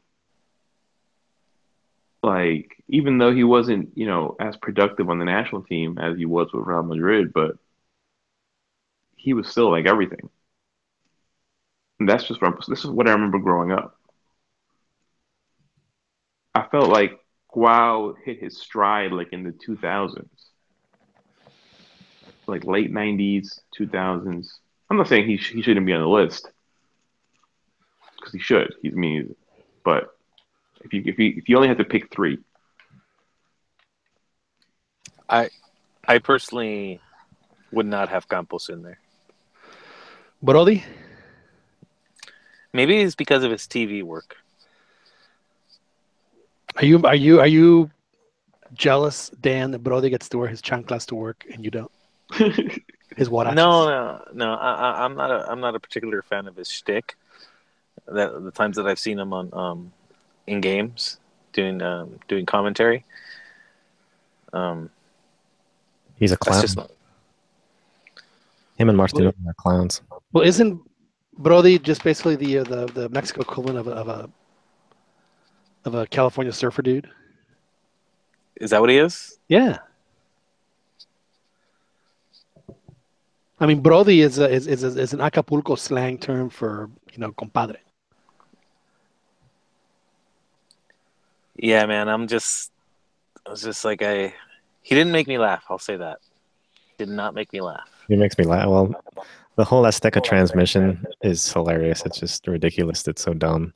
The cheese factor is way too much for me to bear. Like is that the one with the stuffed animals and the puppets and stuff? They both do that. Yeah. You talking about compañito? Compayito. Yeah, man.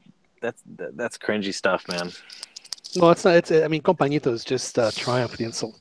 Oh, Comedy. caller. We got a caller I was tweeting about. We have a caller. I didn't even know we were doing that tonight. How the hell did we get a caller? Did you slip a secret number, Chiquis?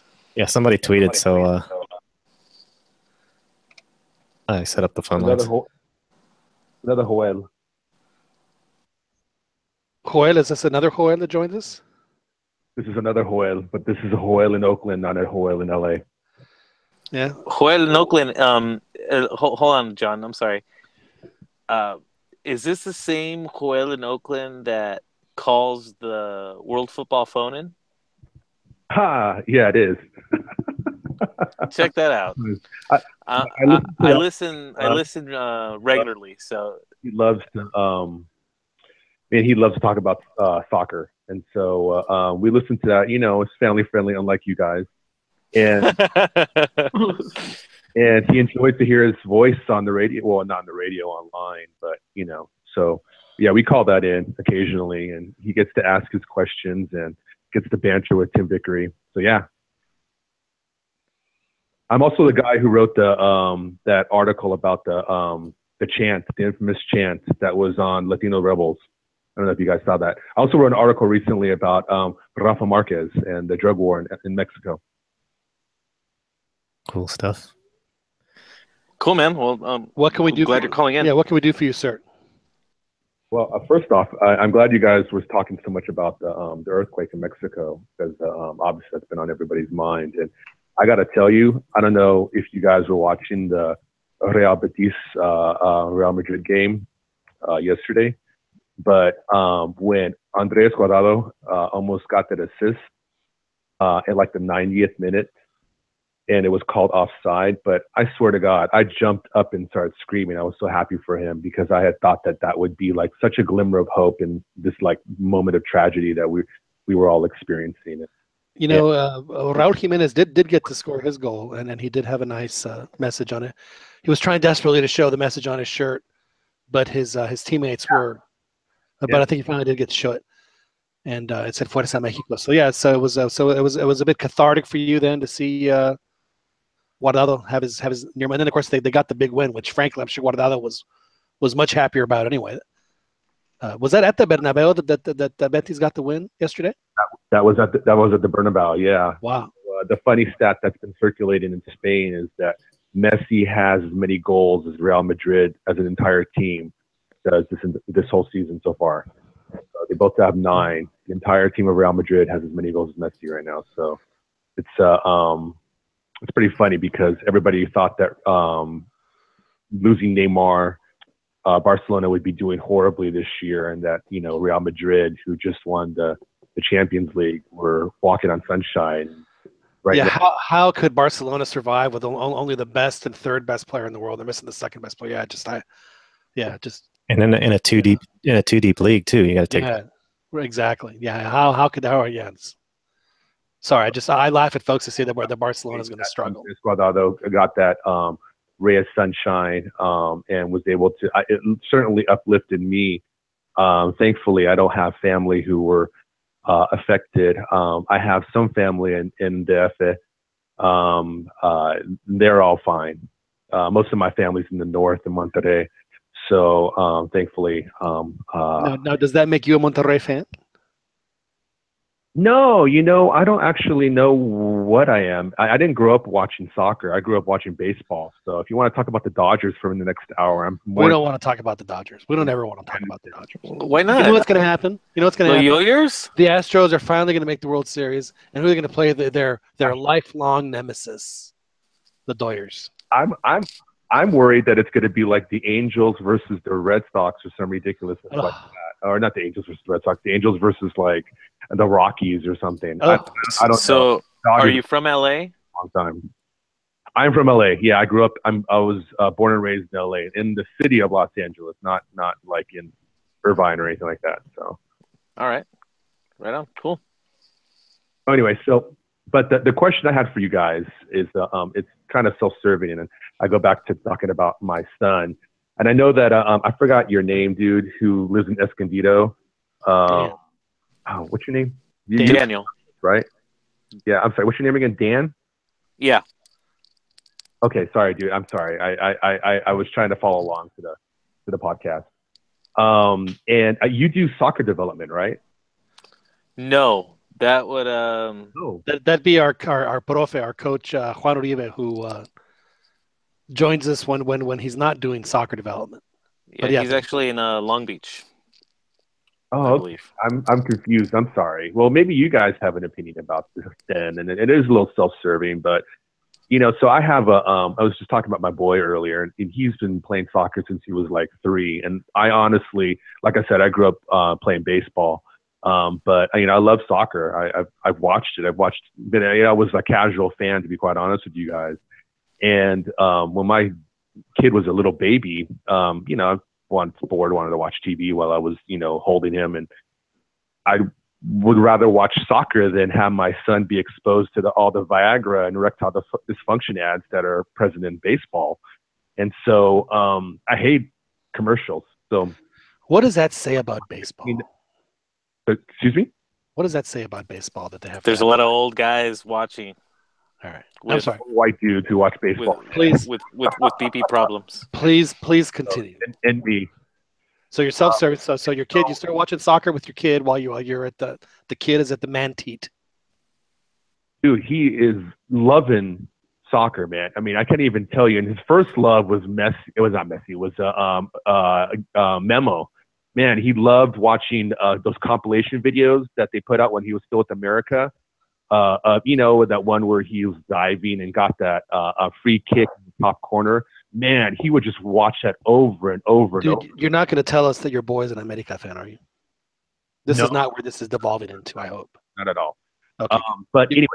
We won't hang up on you then, so you can go ahead and continue. So he's been playing since he was about 3. And we had him in some form of fashion organized soccer since he was like 3. And he's doing really well, really well.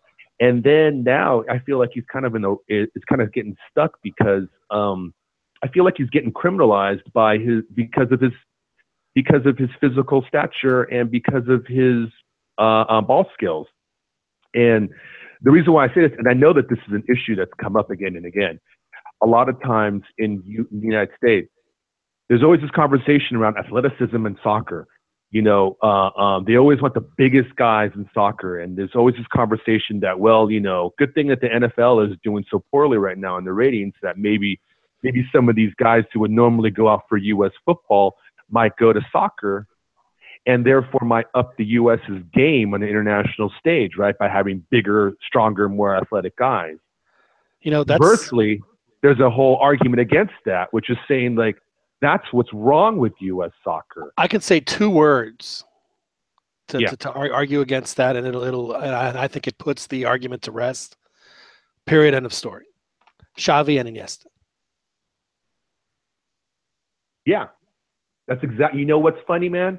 I was talking to one of his coaches because I literally twice had 2 of his coaches talk about the whole, like they want to get the kids who are bigger, the kids who are stronger, the kids who are more athletic, and they put them in the top team. And you look at the kids who are in the bottom team, and they're all shorter, skinnier, smaller. And I'm thinking to myself, man, that's not right, because a lot of these kids, they have really good ball skills, but they're getting relegated to, like, you know, the coaches who aren't very good at coaching. That's why they're coaching the second team. And my kid, there was this one moment in the game he played over the weekend where he got the ball, and it was a really fast pass. It was a really hard pass. And so there was a lot of pace to it. And so his first touch was a little poor. So he kind of popped the ball up in the air, unfortunately. But instead of worrying about it too much, he juggled it with his feet and with his knee and popped it over to 2 defenders that were right on him, and play continued. And it was just this, like, moment of brilliance. The kids who have great ball skills or great skills with their feet are able to do. Meanwhile, the kids who are in the other team, the top team, these giant kids who I don't know. Well, I'm guessing their entire strategy is the minute they get the ball is to pound it down to the guy on the wing who's running as fast as he can. Exactly. They just, like, launch the ball wildly forward. Well, it sounds like what you need to do is find, and maybe we can give you Juan's information with the other guy, with the other coach that doesn't coach my kid, but I was trying to, like, you know, talk to him about, like, the issue I was having. I mentioned to him that, you know what, my kid's kind of like Iniesta. He's kind of skinny, kind of small, not the fastest, but man, he's got without a doubt, the most accurate foot on that team. Yeah, let me comment on this real quick, because I got a pretty strong opinion on all this stuff. You look at Germany and the size of those players. You can also look at France, even Brazil. I think if you're a big, strong player, that doesn't mean you're not going to have good ball skill. You have to grow up playing soccer. You have to grow up with the ball at your feet, not just on the green, nice pitch, but on in your home, in the sidewalk, everywhere. You have to have the ball. And a lot of the soccer countries grow up that way. In the U.S., it's not the case. You only play with the ball at soccer practice. And then the NFL thing is a good deal. But I do think is a good, you know, what you said about the NFL. If that was to drastically even go down more as far as ratings, I think the huge athletes, you know, the bigger athletes, if they all of a sudden in the U.S. start playing soccer when they're small, they will have that ball skill and they'll beat out all the Iniestas and all the little guys. The problem is, and not always. So, you know, there are going to be some troncos and some torpes that, you know, they can't do nothing. They got 2 left legs. But I think the larger, you know, when you have the larger guy, if they can have the, you know, both the best of both worlds, then they're going to dominate. Yeah, all things being equal, you'd rather have the taller, faster guy. 40 years, dude. But I think, one last thing on your son's team, or, you know, the coaches that you're seeing, I think that's a problem on the coaches' end, where, you know, they just choose all the big guys, not taking into account ball skill, and then they play them and they say, use your strength, focus on just your strength. And that's, you know, you can do that for only so much. You got to also focus and develop not just that, but your technical skill and your ball handling skills. And I'd say your smarts too. Exactly.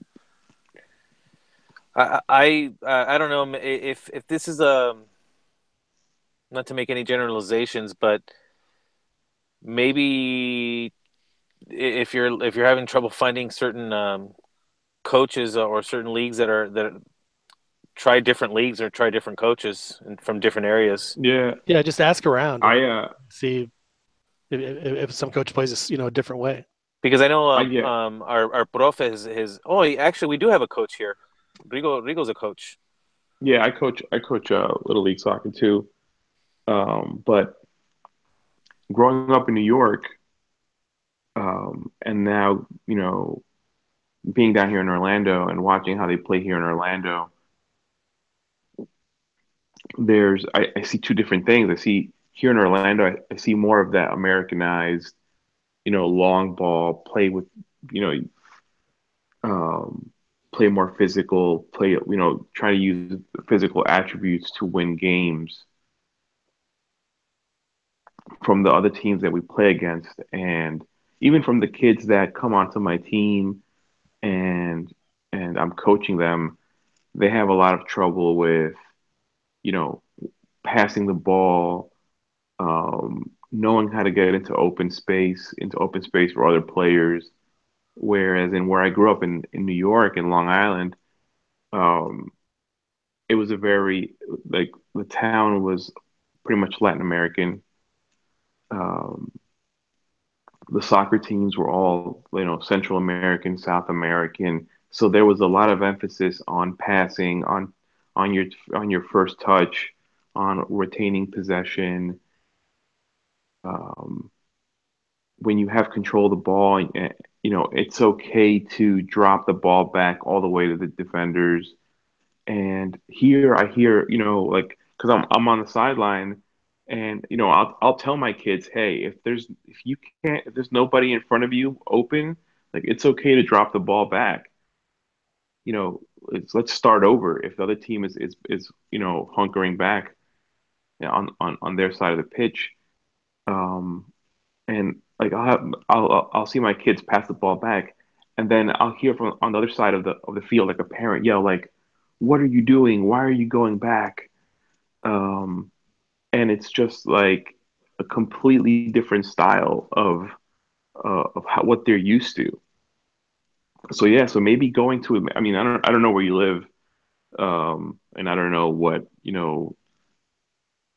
what type of nationalities there are there, but maybe going somewhere where they focus more on the talent with the ball instead of the physical attributes.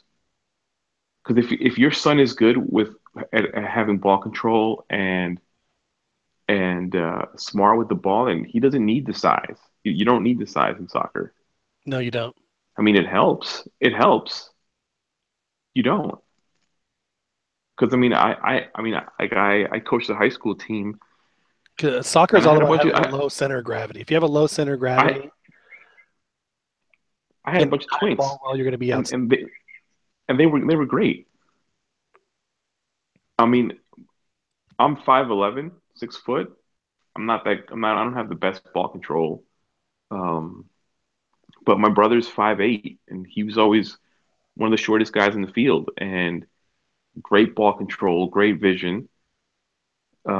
And he was always the best player on the field when we played, and he was shorter. Did you So it's not. did you ever play against him? No, we never play against each other else. We go to a in between pickup game or something. Yeah. and So the you never ball. had to meter la pierna? Oh, I have Okay. in a pickup game. Una cascarita. Damn, that's harsh. But you got to do what you got to do. Well, hope that answered our Joel from Oakland's question. Yeah, do you guys hear me anymore? Yeah, we hear you. Okay, I thought Everyone it was on talking mute over for a you. That's second. why. Yeah, we were talking over you. Did you have anything else, sir? There's a little boy. No. Do I have anything else?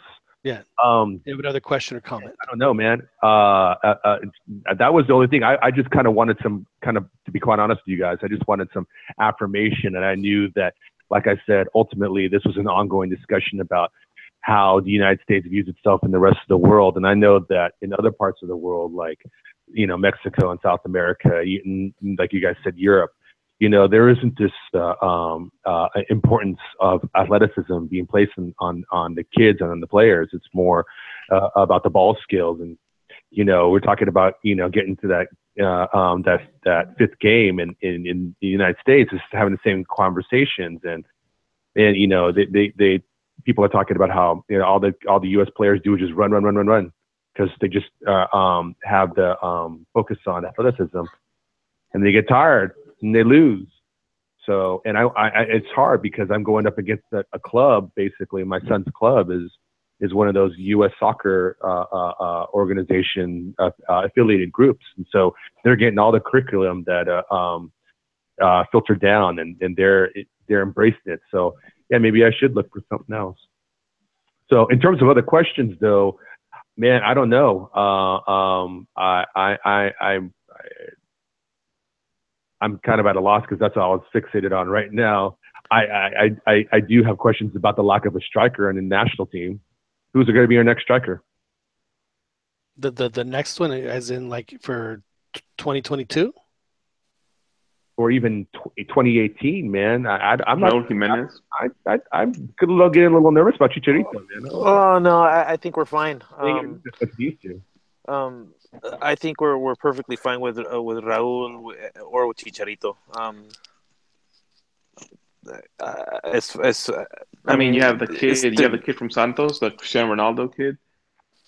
Yeah, coming out. Ronaldo Cisneros. Yeah, there's one from America, and there's an 18-year-old that right now at Porto. And there's always going to be some guys, and there's going to be some late bloomers. I know.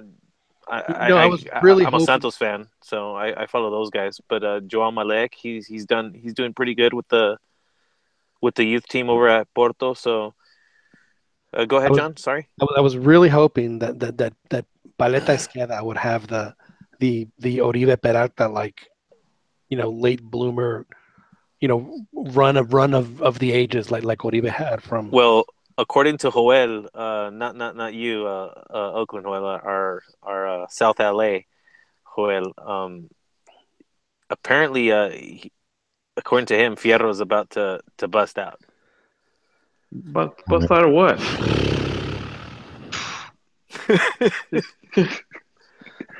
I'm just saying, like he did say, like he's hitting that Oribe age when Oribe started blowing it up. He is not gonna hit the Oribe age. That's the perfect soundbite for that. Yeah. That Joel went over on his bid and did not get the lounge suite. Carlos Fierro is who we thought he was. I think Jimenez needs the half that they played against Costa Rica down in San Jose was the best half that Mexico's played under Osorio, and I think a lot of that had to do with the fact that Jimenez can he can play espaldas al arco, and he can also run, and he has the best ball control. You're talking about ball control, which is what you needed to run that offense that Osorio runs.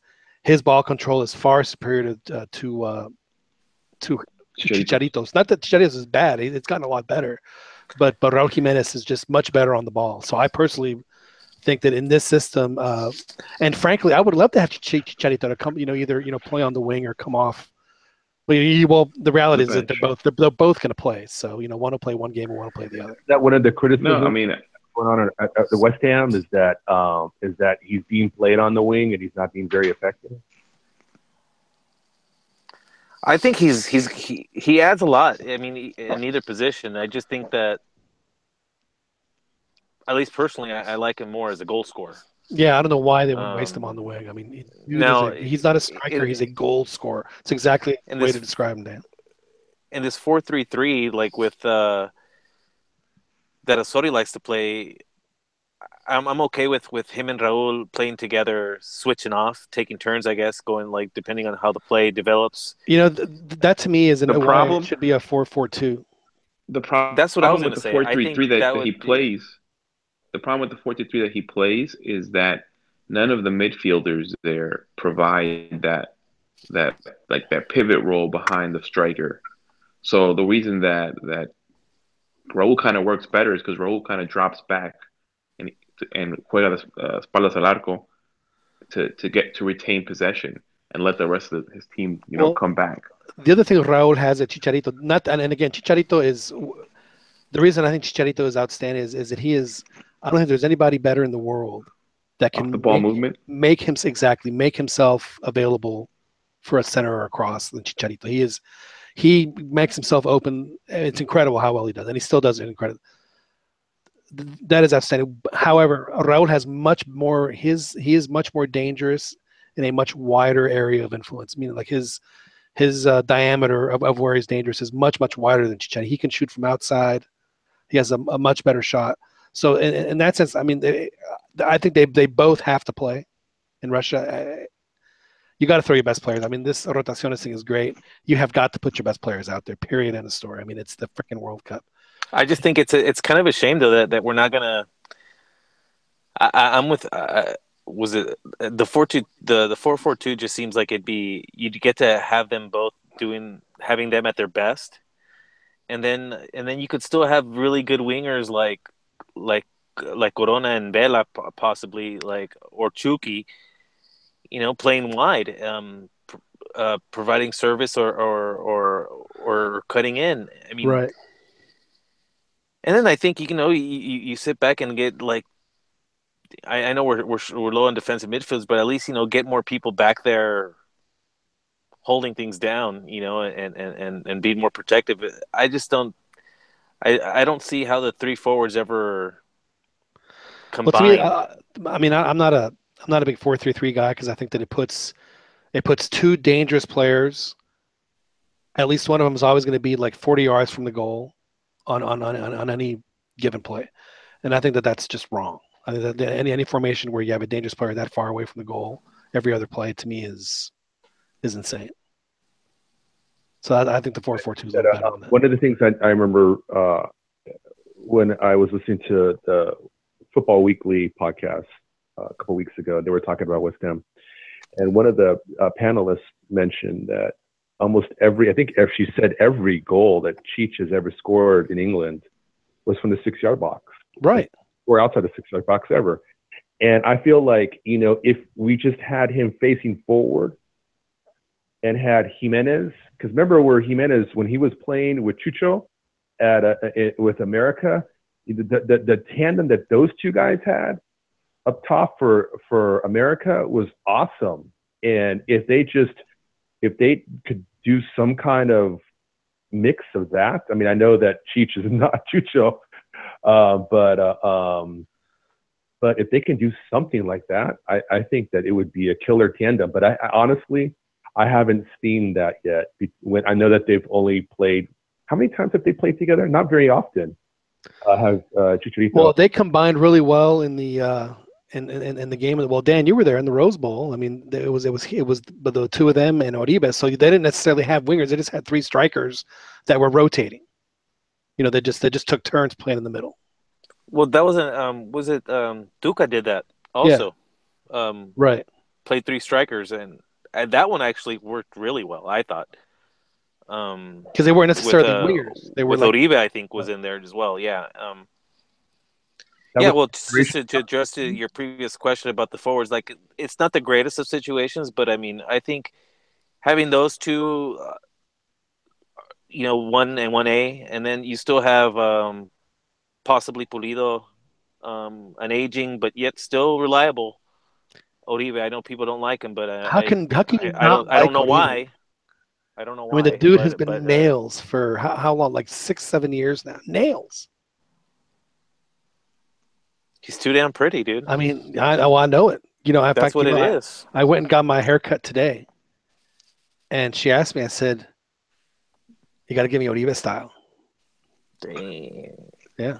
Santos, Oribe, or America. No, America. Come on, I don't want to have the Nacho Ambriz cut. I thought you were gonna try to keep it like street, dude. No, I like Oribe with his boorish, his polished look. Quaff, yeah, where he looks brooding. With Santos, he just looks, he looks just too goofy. But you know what my wife said? She said brooding. When I explained the joke to her about his nickname, she's like, "Well, he's not ugly. Look at what America did to him." Damn. That embraces. got braces, grew his hair longer. No, I mean, yeah, I mean, if he keeps scoring goals for America, he's going to be on the World Cup team. I mean, and yeah, I I think mean, he should be an automatic, honestly. I mean, there's very other few forwards that I mean, for one, there's very few forwards. Period. I have a hard time arguing with you, Dan. If he continues to score for America, yeah, there's no reason why he shouldn't go. And honestly, I think as far as holding up play while small, I think he's probably a better passer than those other two. He's Now, I think better I'm gonna have to at stop you playing. there. Yeah, because Yeah, I Raul don't is think an he's a better passer than outstanding Raul. passer. Yeah, Raul is Yeah, an outstanding passer. I think Raul is the most complete striker we have right now Yeah, he's the one that's like it's like why the hell isn't he playing more? for Wherever. Benfica. I mean, frankly, it was great that he moved to Europe, but he's one of those guys. You know what? Maybe he should have stayed at America and been the guy at America for a couple of years. And then if you I make a kind move, of you're making a it's move un. to Liverpool, I think his situation's just really been really unfortunate. Every time he's gotten a good run of games, he's gotten injured, right? and unfortunately, he's sharing. I mean, he's got two really good strikers that are fighting for minutes too. I mean, they're really good. Yeah, well, I Uh, mean, he was not there to be there for 3 years. He was there to be there for a year and a half tops. Because Benfica, they're not in the well, I think both in the parties are pretty buying. disappointed the way things Yeah, are panning out for sure. Both parties are definitely like crap. But I think see, now he they're would gonna. be a guy that if in the winter loan window, loan him to America. Or loan him to America's proxy team, Veracruz, or to I don't think that's realistic though. If they're gonna be fighting for a title and they're gonna want at the very least and want dude. backup. If they're not going to play him and they want to recoup their losses, they're going to loan him out to where he can best. And the reality for Raul is that the best place for him to make money now. I mean, unless if he has just a boffo year at Benfica, which is looking highly unlikely, is to go back to Mexico or to go to MLS for I him. think it's premature. I'm not disagreeing with you. And I think he's gonna get plenty of minutes. But what I'm saying is, if Maybe not too he much is that stuck we on the want. bench to the point where in December, you know what, let's go to Necaxa and see what I can do. Well, I think Benfica is going to try their hardest to try to sell him. If not, they're going to keep him. I don't he see scored them. a big goal. He scored a very nice goal. This, I mean, he's, again, he. I just think he has more. He has more tools in his. And you think about the goals, the magnitude of the goals that he scored. He seems to have that cold bloodedness in a striker that he doesn't seem ever overwhelmed. Because even as a kid with the national team, he's come up already. He's come through. The dude's a stud, man. I personally I favor him over Chicharito as much as I love Chicharito. Well, I mean, I do believe that they both should. They both should play. It's just that when in the 4-3-3 though, what makes more sense to having Chicharito and Raul and plus who? Yeah, I don't know, Corona, or you have if one they true did striker that, there this and is then what I would do. two. Is I would let them be two strikers and not do a 4-3-3, but do a 4-3-1-2, and that way you can let Corona go to both sides, so that he's the winger, and leave the other two guys in the middle. Or you could play your midfield with two defensive midfielders, and the guy behind Cheech be like Raul. So you have three in the middle, but it's like a triangle, and the guy behind, which they've kind of done with Carlos Vela, where they put him behind the striker. Right. So you still have your two wingers up top, but then you have this other striker in the middle with Cheech playing behind him. But he has good ball control and he has good possession and passing. The reality is for both of them is that one thing that they're not necessarily real good at, Cheech is a little better, is that they're not. Sometimes strikers have to do a lot of dirty work, as far as whether it's defensively or making run, whatever it is. And I don't think Mexico really has a really good dirty work striker right now that would help complement a guy like Kikin. Kikin wasn't the greatest striker in the world, but he did a lot of the little things really well, and he was generally successful. What I would call a defensive forward, not a striker, and that seemed to really work with Jared really well. And I remember one time I watched, I think it was against Holland, where he set a screen that took 3 guys out. It was impressive as hell, and it gave Borghetti just a clear open header to score, and he scored easily, of course. So if Mexico had a guy like that, then I would feel more comfortable having. But unfortunately, they don't. Well, Joel, I really appreciate you taking the time to call, and thanks for listening. We do appreciate it. Thanks for having me, and thanks for giving me some positive feedback, by the way, because it's really helpful. Sometimes I kind of feel like I'm in a vacuum over here, and good to hear some. It's good to hear the kind of responses I heard tonight, because makes me think that I'm not crazy. There's probably some message boards you could go to find out, what kind of coaches and what the other academies and clubs, what style of play they teach. The problem is that when you're dealing with, it's like when you're dealing with the main club in the area, then it's kind of like, well, what do you do then? Do you go to a smaller, less established club? Well, you do have another option. How old is your boy? Oh, he's only 10, man. He just turned 10. So, so you got time. Okay. You could learn the coaching style and do it yourself. That's what I told him. I said, I know you like playing with your friends, but, he told me he was playing in a rec league for a while. And I said, this is option that you can go to, competitive league.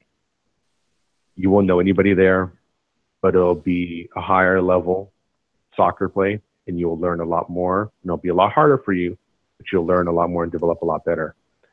And so I gave him just out of curiosity, do they have any Liga Mexicanas there in Oakland? What? Do they have any Liga Mexicanas? I'm sure they do. What? Do they have any Mexican adult league? Mexican rec leagues in Oakland? Oh yeah, there's a ton of stuff, man. I mean, and remember, there's also, because there's so many other Latin Americans here, man. There's got Central Americans and. Well, what I'm saying is, do those rec leagues have like youth rec leagues? For a minute. Do those rec leagues have their own youth rec league system too, or is it just adult rec leagues? Yeah, no, they do. So no, there are options for him, and I know I could train him. I got options, and I got it, but it's just, I'm trying to do what's best for him, and I know that if he stuck with this league, it would be really well if he excelled in it. But that's sticking with it in their process, and I don't know if we can handle it. But anyway, I'm going to let you guys go, because I like listening to you guys on my podcast when I listen to my podcast in the morning, and I don't want to hear my own voice while I'm listening. So, but I appreciate all you guys do, because you guys, I don't know if you realize it or not. I'm sure you guys see the stats, but there's a lot of people out there who appreciate listening to you all. And I'm certainly one of them. So keep it up, and thanks for all you do, okay? No, thank you very much. That was Joel from Oakland with some very kind words for us. It's very humbling to hear folks. If he hasn't left, how did you hear about us? Is he gone? How did I hear about you guys? Man, how did you hear about the show? I'm on Twitter too much, man. Everybody's posting stuff on Twitter, and I'm trying to follow along. Remember, I grew up playing and paying attention to baseball, so I was never into soccer as much as I've been in the last 10 years. So I basically tried to get up to speed, man. I figure if I'm gonna do something, I better do it well. And so the word got around, and I'm not quite sure how I figured it out. I think I just typed in Mexico soccer football podcast into my podcast player, and you guys came up. You guys were like something else before, man. You were like, we've been Dos a cero and Los Cachirules. Dos a cero. Yeah, and then you were something else, and you Los guys Cachirules. Like several iterations. We were the Siete Cero podcast one night. That's right. Yeah, that was a good time, man. That was a good night. That was a very good night. And you know what? I got to send you guys that article I wrote about Rafa, because he's the one who won the game for us in Columbus. And he's done so much to inspire Mexicans. And he's done so much he's the one. I know you guys, I've heard a couple of previous podcasts where you guys were going back and forth on the wisdom of having a players union, and oh well, these guys they dig their own hole, and Alan Pulido dug his own hole, and this and that and the other. And I'm from Oakland. I was from LA, but I've been living in Oakland for 20 years, man. And if you guys know about the radical politic up here, you know that it's all about the union and about the worker rights. And so I'm down with Rafa, man. He's been an inspiration and a legend for Mexicans and Mexicanos, and that goal he scored against South Africa. I know it only tied it, but damn, man, we're about to go out the first game against South Africa, and he tied it up, man. And that was beautiful to see him and his reactions. That was easily his best World Cup game. And so I had to give him a nod, man, because the drug war is ridiculous, and the fact that he got caught up, our legend got caught up in it. Nah, not having it, man. So I'm going to send you guys an article, okay? Thank you very much, and thanks for listening, and we really do appreciate the kind words. Hopefully, things will go well with your boy. So thanks for calling. We appreciate it. Wow, that's a lot of stuff there. It was good. Hey, that just goes to show that, I'm surprised to hear Rigo talk about, in Orlando, which is pretty close to Bradenton, the youth development for the U.S. soccer, and then in Oakland or California in general, to see such amateurish coaches out there, amateurish soccer. You'd expect that from Oklahoma or something. Oh, stop! No, there's a lot of amateur. Here in the town that I live in, the high school team has probably made the state championships, at least state championships or state semifinals, at least the 4 years that I've been here. And I've gone to see them play because my ex-girlfriend's cousin played for the team, and the coach did absolutely nothing. He wouldn't even give instructions on the sideline. And what they do is they take the best kids from the travel leagues and they just have them go play. But when you're playing high school, that's when when the coach should have the most impact on. Yeah, but the thing is it's not a revenue generator for the school, so they're just going to stick some. Yeah. Oh no. Whoever they get. This is the way it was when I was in high school, however long ago, and it doesn't look like things have changed. Although I will say, when I went to LA and watch Juan teach or practice, I actually didn't find him. I found some other people that were practicing, and they were legit, man. And these were all Mexican or Latin coaches and players. So that might have been, well, not fully. There were some white dudes in there. They were doing legit stuff, man. And then Juan was as well with his team, which were smaller. So there are places out there, but I was surprised to hear both of you. Yes, again, Juan, has told us, both the good and bad about that whole system, and it's, hopefully. If the same thing happened to Juan, and Juan's like, I can't have this for my kids. I got to learn to, to do it myself. And, obviously it's worked out real well for Juan, and we're very happy to have him when he comes on, if he ever comes back on. We need to have, I thought that for sure that when Martin was praising, Hans Westerhoff to the, he put him in the most exalted status, that one could, that Juan would call in immediately. He might have been too geeked to join. Yeah. Just too really excited. He's like, I'm just going to embarrass myself and I don't want to gush. Right. It's like that I like sending my brother-in-law is a big Chiefs fan, and they've actually had a good start in the NFL. They're 2-0, but they beat the Patriots, which in New England, which was just, totally shocking. And he was not expected at all. So I sent him that GIF of it's a David Lynch movie, Videodrome. Didn't see it. Where the dude's sitting there and his head explodes. It's if you just anyway. So that's a. I'm sure that had Juan been listening, he probably would have sent that gift because I'm sure that that's exactly what he was. Oh my god. So, but anyway, well, gentlemen, we probably pick a good time to wrap it up. I know that everyone's got an early start tomorrow. So, but this was another great entertaining show. So thank you all very much for attending. Hopefully, we'll have a happier much for short, right? circumstances next week. Yeah, exactly. Well, when we get going, and we had a nice call from Coed in Oakland. Well, I guess we'll call him. It's funny, man. I've heard him probably half a dozen times. Really? Yeah, I recognized the voice, and then when he said Joel in Oakland, I was like, that's got to be the same guy. That's great. Well, I'm glad that that we're getting around. Yeah, that we have what turns out to be a pretty decent reputation. Who knew? That's that's good. We'll have to do something about that. No, I'm just kidding. Ron? Yeah, let's see. What can I do about that? You still want to show me your cucumber? What else? Just to make sure the kids aren't listening. What else we got? Hijo de la chingada, no mames, güey. Yeah, okay, so we're a bilingual offenders on the show. But anyway, no, so it's I know that with not having games this week and with everything that's happened in Mexico, it's kind of a very very challenging week. But we do appreciate y'all hopping on, and I do appreciate all of you guys hopping on as well.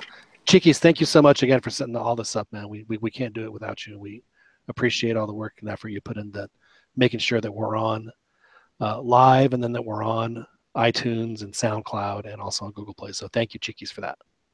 Yeah, no problem. I was glad he tweeted and I was able to catch him, because once he tweeted, I popped up the phone line and he called in, so that was cool. I thought it was gonna be Serge, quite honestly, but we were being too nice to America for Serge to call in. So, but we do love Serge. He could call in anytime, of course. Dan, thanks again for hopping on. I know that you have an early day tomorrow too, so we appreciate it. Fun as always, boys. And hopefully your Santos will get on track with the new coach. Yeah, my campeonato prediction needs some work. By the way, my Cruz Azul one is looking. I'm not gonna lie. It's looking pretty damn good. It's not looking bad. Not looking bad. I'm just throwing it out there. Rigoberto, are you gonna? So you would have missed the Clásico had it been played because you would have been driving. No, I don't leave till Tuesday. Oh, you don't leave. Yeah. How long a drive is that from Orlando? What is that about? Is that a about 16-hour drive? It's about 16. It's not bad, but I'm gonna drive in a U-Haul, so I'm probably gonna drive slower. Right. So I'll probably stop somewhere overnight, and then probably take me 2 days. I'm in no rush. I don't start my new job until the following week. So. Well, congratulations on your new gig. Yeah, thank you. So you're gonna be back in New York. That means that opens you up for NYFC and well, it's kind of hard to get to Jersey. I'm Orlando. I'm gonna stick with Orlando City. I actually don't root for any of the New York teams. And I was born and raised there. By policy? Yeah. I just I think the New York. So no Yankees, no Mets. No, I'm a Red Sox guy. No Knicks. No Knicks. They stink. No Giants or Jets. Well, you're like my dad, man. I'm a Niners fan. No Brooklyn Nets. Oh, definitely not. What about hockey? What's your hockey team? How? I grew up in the Wayne Gretzky, Mario Lemieux era. I always like Mario Lemieux. I like the Penguins, but I don't really follow it. Right. Okay. But yeah, no New York teams. No New York. Interesting. Speaking of hockey, though, my friend once dated a girl whose nickname was Fina Robitaille. But why? Because she had a chipped tooth. I don't know if I could date a girl with a chipped tooth.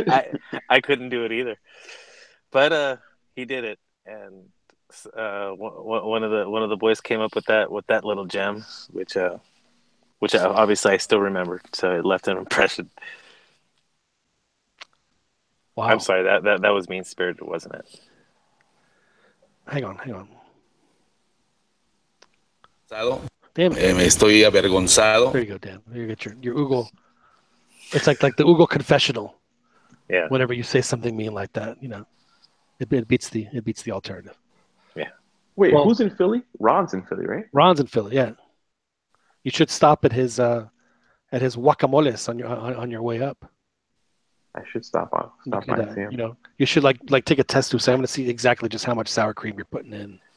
When you walk through the door and you see Put it in someone the just pocket. running really like rapidly away, that was Right. him. Yeah, or a guy with a Guy Fawkes mask. I should definitely stop. Or actually, he would probably have he'd probably put on like the Bane mask and and a hat, so he can't be seen. So, or maybe he'll only talk to you like Deep Throat in All the President's Men, in the garage downstairs, behind a pillar. in the shadow. Exactly. Rico probably doesn't understand what you guys are saying. He doesn't. No, get... I do. Oh, okay. No, that I do. That I do know. Oh no, I'm talking about the backstory, the context to this whole. Yeah. Oh no, that I don't get. That I don't know. Ron doesn't want to be like, he doesn't want his face out in anything. He won't. I mean, I noticed that he doesn't have his face on his. Yeah. He doesn't want Twitter anybody know who he looks like, or he could be he could be anyone. He could be anybody. Yeah. He could be anybody. He does sound an awful. He has that same accent as former Attorney General. What was that guy's name? Janet Reno? No, the one from Houston. I know who you're talking about. Albert Gonzalez. They sound exactly like. Yeah. They both have that same Houston accent. So maybe Ron is really Albert Gonzalez. Yeah, why don't you guys sound like that? Is that just a Houston thing then? I've only heard it really. Well, I mean, Chiquis isn't from here. I mean, Chiquis is from Alabama, From Florida. Oh, yeah. Alabama. Okay. Or wherever from the South. Florida. Yeah, I despise the Southern accent, so I try my best to not have it. I just I'm not just Everett. All right. I never developed an accent, at least not a Texas. I mean, I say y'all occasionally, but I mean, I can tell. I mean, I don't know. I just I've when I first came up to the States, I didn't really have that much of an accent either. I definitely had an LA accent. I don't know when I think I got rid of most of it. Like Joel's LA accent. Yeah. Yeah. Yeah. Well, I guess somewhere between his and. He had a California accent. You could hear it. Yeah. Yeah. It's not like Cholo accent, but it's like a California accent. Like I could tell you're from California. But I definitely had that the Southgate twang for probably until college, until I was surrounded by, I guess, better speaking people, more eloquent people, that my speech improved, I guess, because you had to keep up, I guess. Who's the one that's a Chivas fan besides Joel? Juan. Yeah. He has more of a cholo. Like you could tell that he used to be a cholo back in the day. He has a little bit more of that. Wow, accent. You think so, huh? We'll have to he ask definitely had a low rider or a low rider bike. No, man, I don't think so at all. I think you're totally wrong. I think that's just how a lot of us talk in that area. Right now when you said nah, man, where they sound real cholo, I was like, all right. Oh, I could turn it on. I mean, being from the East Coast, like you just automatically assume that all Mexicans in LA talk like cholos. Every time I always give my wife a lot of shit over it. Every time we mention the Valley or something, it's like, oh, and they'll say something about Sylmar. Like, hey, órale, Sylmar, hey, órale, all right. Well, now Dan, before we go, now like when I think of every time we say the Valley, I always think the Rio Grande Valley, but in the Rio Grande Valley, the conversation is always bilingual. It's the most bilingual place I've ever been to ever. I mean, white people, brown people, whatever. They're all speaking both English and Spanish in every conversation. At least on the U.S. side. Is LA like that at all? No, I don't think so. No, like my area is bilingual because most of our parents don't speak English. Oh, okay. And we learn English either by watching television or just in school and like that, basically. And which explains why a lot of people do have those accents, because they grow up. But what about speaking Basically, Spanish though? well, a lot pretty fluent, I'd say, in those same areas. But then the more in the valley, I would say it's a little bit less. So, like, because I mean, my neighborhood's probably 95%, between 95 and 98% Hispanic. But do you guys? Where in the valley, it's a little bit more 50-50, like, and it's just a lot more diverse where she grew up. Right, but they're not going to There's still a speak ton English of or Mexican. Spanish combination. She doesn't speak like a lick of Spanish. Right. Okay. So Spanish isn't as. I mean, unless in your certain neighborhoods, you're not going to hear Spanish. I guess is my point. Yeah. Okay. It's either This is what I'm asking. or full Spanish. There's no like even non-pure mucho Spanish, like saying words that don't even exist. Like in Texas, I hear a lot of people say asinas, like así, but they say asinas, which isn't even a word. I've never heard that. Well, I've heard it. An example, but like, do they parquear? That's not a word either. Yeah, but that's northern. I mean, northern Mexico does that too. I mean, that's not just. That's not. I mean, that's where Texas gets its influence. So, but what the word that you hear in the valley a lot, the Rio Grande Valley is, or at least it used to be. I don't know if it still is está bueno. Yeah, that's cool, man. Está bueno. Everybody I'm trying to think says of that. LAisms. I don't know. At high school gatherings, we sure like to chant culero. I don't know. So I think you guys have the more Mexican Spanish than in Texas, where it's all jacked up here. Well, I think that you have to. I mean, we're 250 miles from the border, Chiquis. Down and like I said, Down there, it's all jacked up. In the Rio Grande Valley.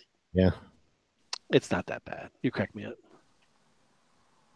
People, well, maybe Victoria is a little bit far. Well, would you agree though, Chiquis, that you can interchange English and Spanish with pretty much anybody in the valley, and it won't be a problem at all. Yeah, they can understand. Yeah, it's pretty amazing. That so many folks down there speak both languages without any difficulty at all. I think most people here would probably get by, like they'd probably understand some, but it's not. Yeah, no, it's not a thing where it's interchangeable. Not in the slightest. And I'd say even less so here in San Diego. It's funny. San Diego is way more integrated than LA, but which I guess makes sense. Which is why I guess LA is way more Mexican than San Diego. But isn't San Diego more conservative politically though? Yeah, I mean you have all the military people here. That I think that has a lot to do with it, and where I live, it's pretty on the bordering of rural. So once you get into the sticks, it gets to be a little bit more. So if you want to get pochified, you go to San Diego. If you want to keep your Vatos Locos roots, you go to LA. Although I'm told that Chula Vista is more of what I'm used to, but I've never actually been in that area much. So, Dan, do you play golf? No, but the times that I have, I've really, really enjoyed it. It's just something that I've been able to do. Yeah. I actually got chased. I got chased by a deer the one time I went out to golfing once. I was going to ask you. You like movies about gladiators, but I didn't think it was appropriate, so I didn't play it. Yeah, I accidentally. Not accidentally. I hit a ball into a ravine, and I went to go retrieve it, and there was a couple of fawns that came skipping out, and the mama, we got in a little stare down. Then one of us flinched, and then she came charging at me, and I just started hauling ass. we have deer in my neighborhood. It's funny. Rigo was posting on Twitter, I think, his little animal interactions too. So Oh, keep it I up have here. animal interactions all the time. I'm gonna die a white death because I love fucking wild animals. And the other day that I was driving to work, there was all of a sudden the car in front of me slows down and then goes on the other side of the road.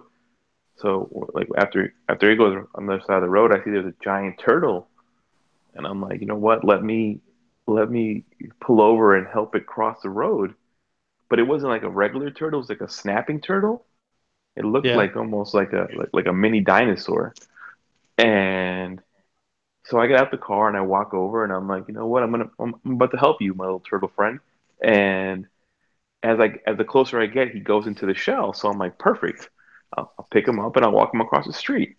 Well, I didn't even lift him like 6 inches, and all of a sudden, like his head shoots out and it just snaps back at me, and it starts snarling. And I just like dropped it. Like it startled me, so I just dropped it. I was like, you know what? Fuck you. I'm leaving, and I left the turtle. I was like, there. That's what I get for being a good Samaritan. Did so you just let him get run over by the next truck that drove by, huh?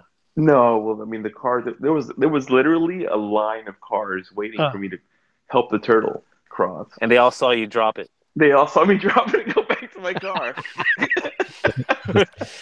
Snapping turtle, man. Just run it over. Nice. But since I've been here in Florida, I've ran into uh, ostriches, but those were behind the fence. A gator in a trail, a rattlesnake, and wild boar. I had a run-in Wow. with a crocodile. I was playing golf in Cancun a couple years ago. I had no idea it was there, and I actually had turned my back to it, and I had my back to it for like a good minute without even knowing that it was there until the beer girl, when she drove by, I said, "Hey, did you see that crocodile?" I was like, and I turned, I was like, "Holy shit," because I had no clue, and I was like How 15 close feet was from it? it, like 15 feet. Wow. Yeah. I'll post a video in the chat in our chat. I went on a trail with my friend, and I had just been up to the trail like over the weekend, and this was like it was like a Tuesday, and I'd gone there on Saturday, and I didn't see anything. So we go like after work, and like it's like dusk, like the sun's starting to set, and we go on the trail, and we're walking, and I'm like, oh look, this is where I was. This is as far as I made it on Saturday, and as we get to the point where I made it, there's a fucking like 8 foot alligator just chilling in the middle of that section of the trail. So it's not moving or anything. So we take some pictures and we keep going. When it was time to go back, we passed by that area and he's not there anymore. And I'm like, wouldn't it be funny if he was like on the trail heading back to the car? And my friend's like, yeah, but what the hell would we do? I was like, I don't know. It's probably not there. It's probably in the brush. Well, we keep walking about 100 feet. Later, there he is in the middle of the trail, just laying there. And like that was the only way to get to the car was to go either around him or through him. So I'm like, this is what we'll do. We'll get close, and as we get closer, we'll just run around because they have a hard time like running and turning. You're supposed to run in a zigzag when you run away from them. So I'm like, so we'll get close, and then as we get close, we'll just run around. Well, I got probably like maybe like 6 feet away from him, and all of a sudden he just kind of like gets up and he turns his head back at me, and he just starts snarling at me. Oh God. And but then like I guess Now, did you lose just partial bowel at that point, or did you or the whole bowel? I jumped back like I probably jumped back like a good like 3 or 4 feet of how much he startled me. But I guess he's kind of like used to the humans in the park, and he just walked away, and he goes into like where the bushes are and the trees, and but it scared the shit out of us. I had never been so scared in my life. I'm like, he's gonna turn around, he's gonna fucking destroy us right now. And they run pretty fast too. So they do. Like we later on we were faster reading than you. how fast they run. It's like 20 miles an hour or something like that. Yeah. I'm like we would have been fucked. Really? But Man, and I'm a little tubby, man. He talk about going after low hanging fruit. I'm gonna post a video in the chat right now so you guys can see Wow. how close I was. All right. Well, we should probably wrap it up because I know we've had I've kind of gone off topic a little bit here at the end. But hey, but I do appreciate everybody listening, and we'll get back to it next week. As y'all know, everything has been suspended for this week, and our thoughts go out to the folks down in not just Mexico City, but also in Morelos and Puebla and Tlaxcala, who are going through a very difficult time right now, and we wish them the best, and we wish y'all the best as well. Thank y'all for listening. We'll talk to you again next week on the CantinaMX podcast. Thanks very much.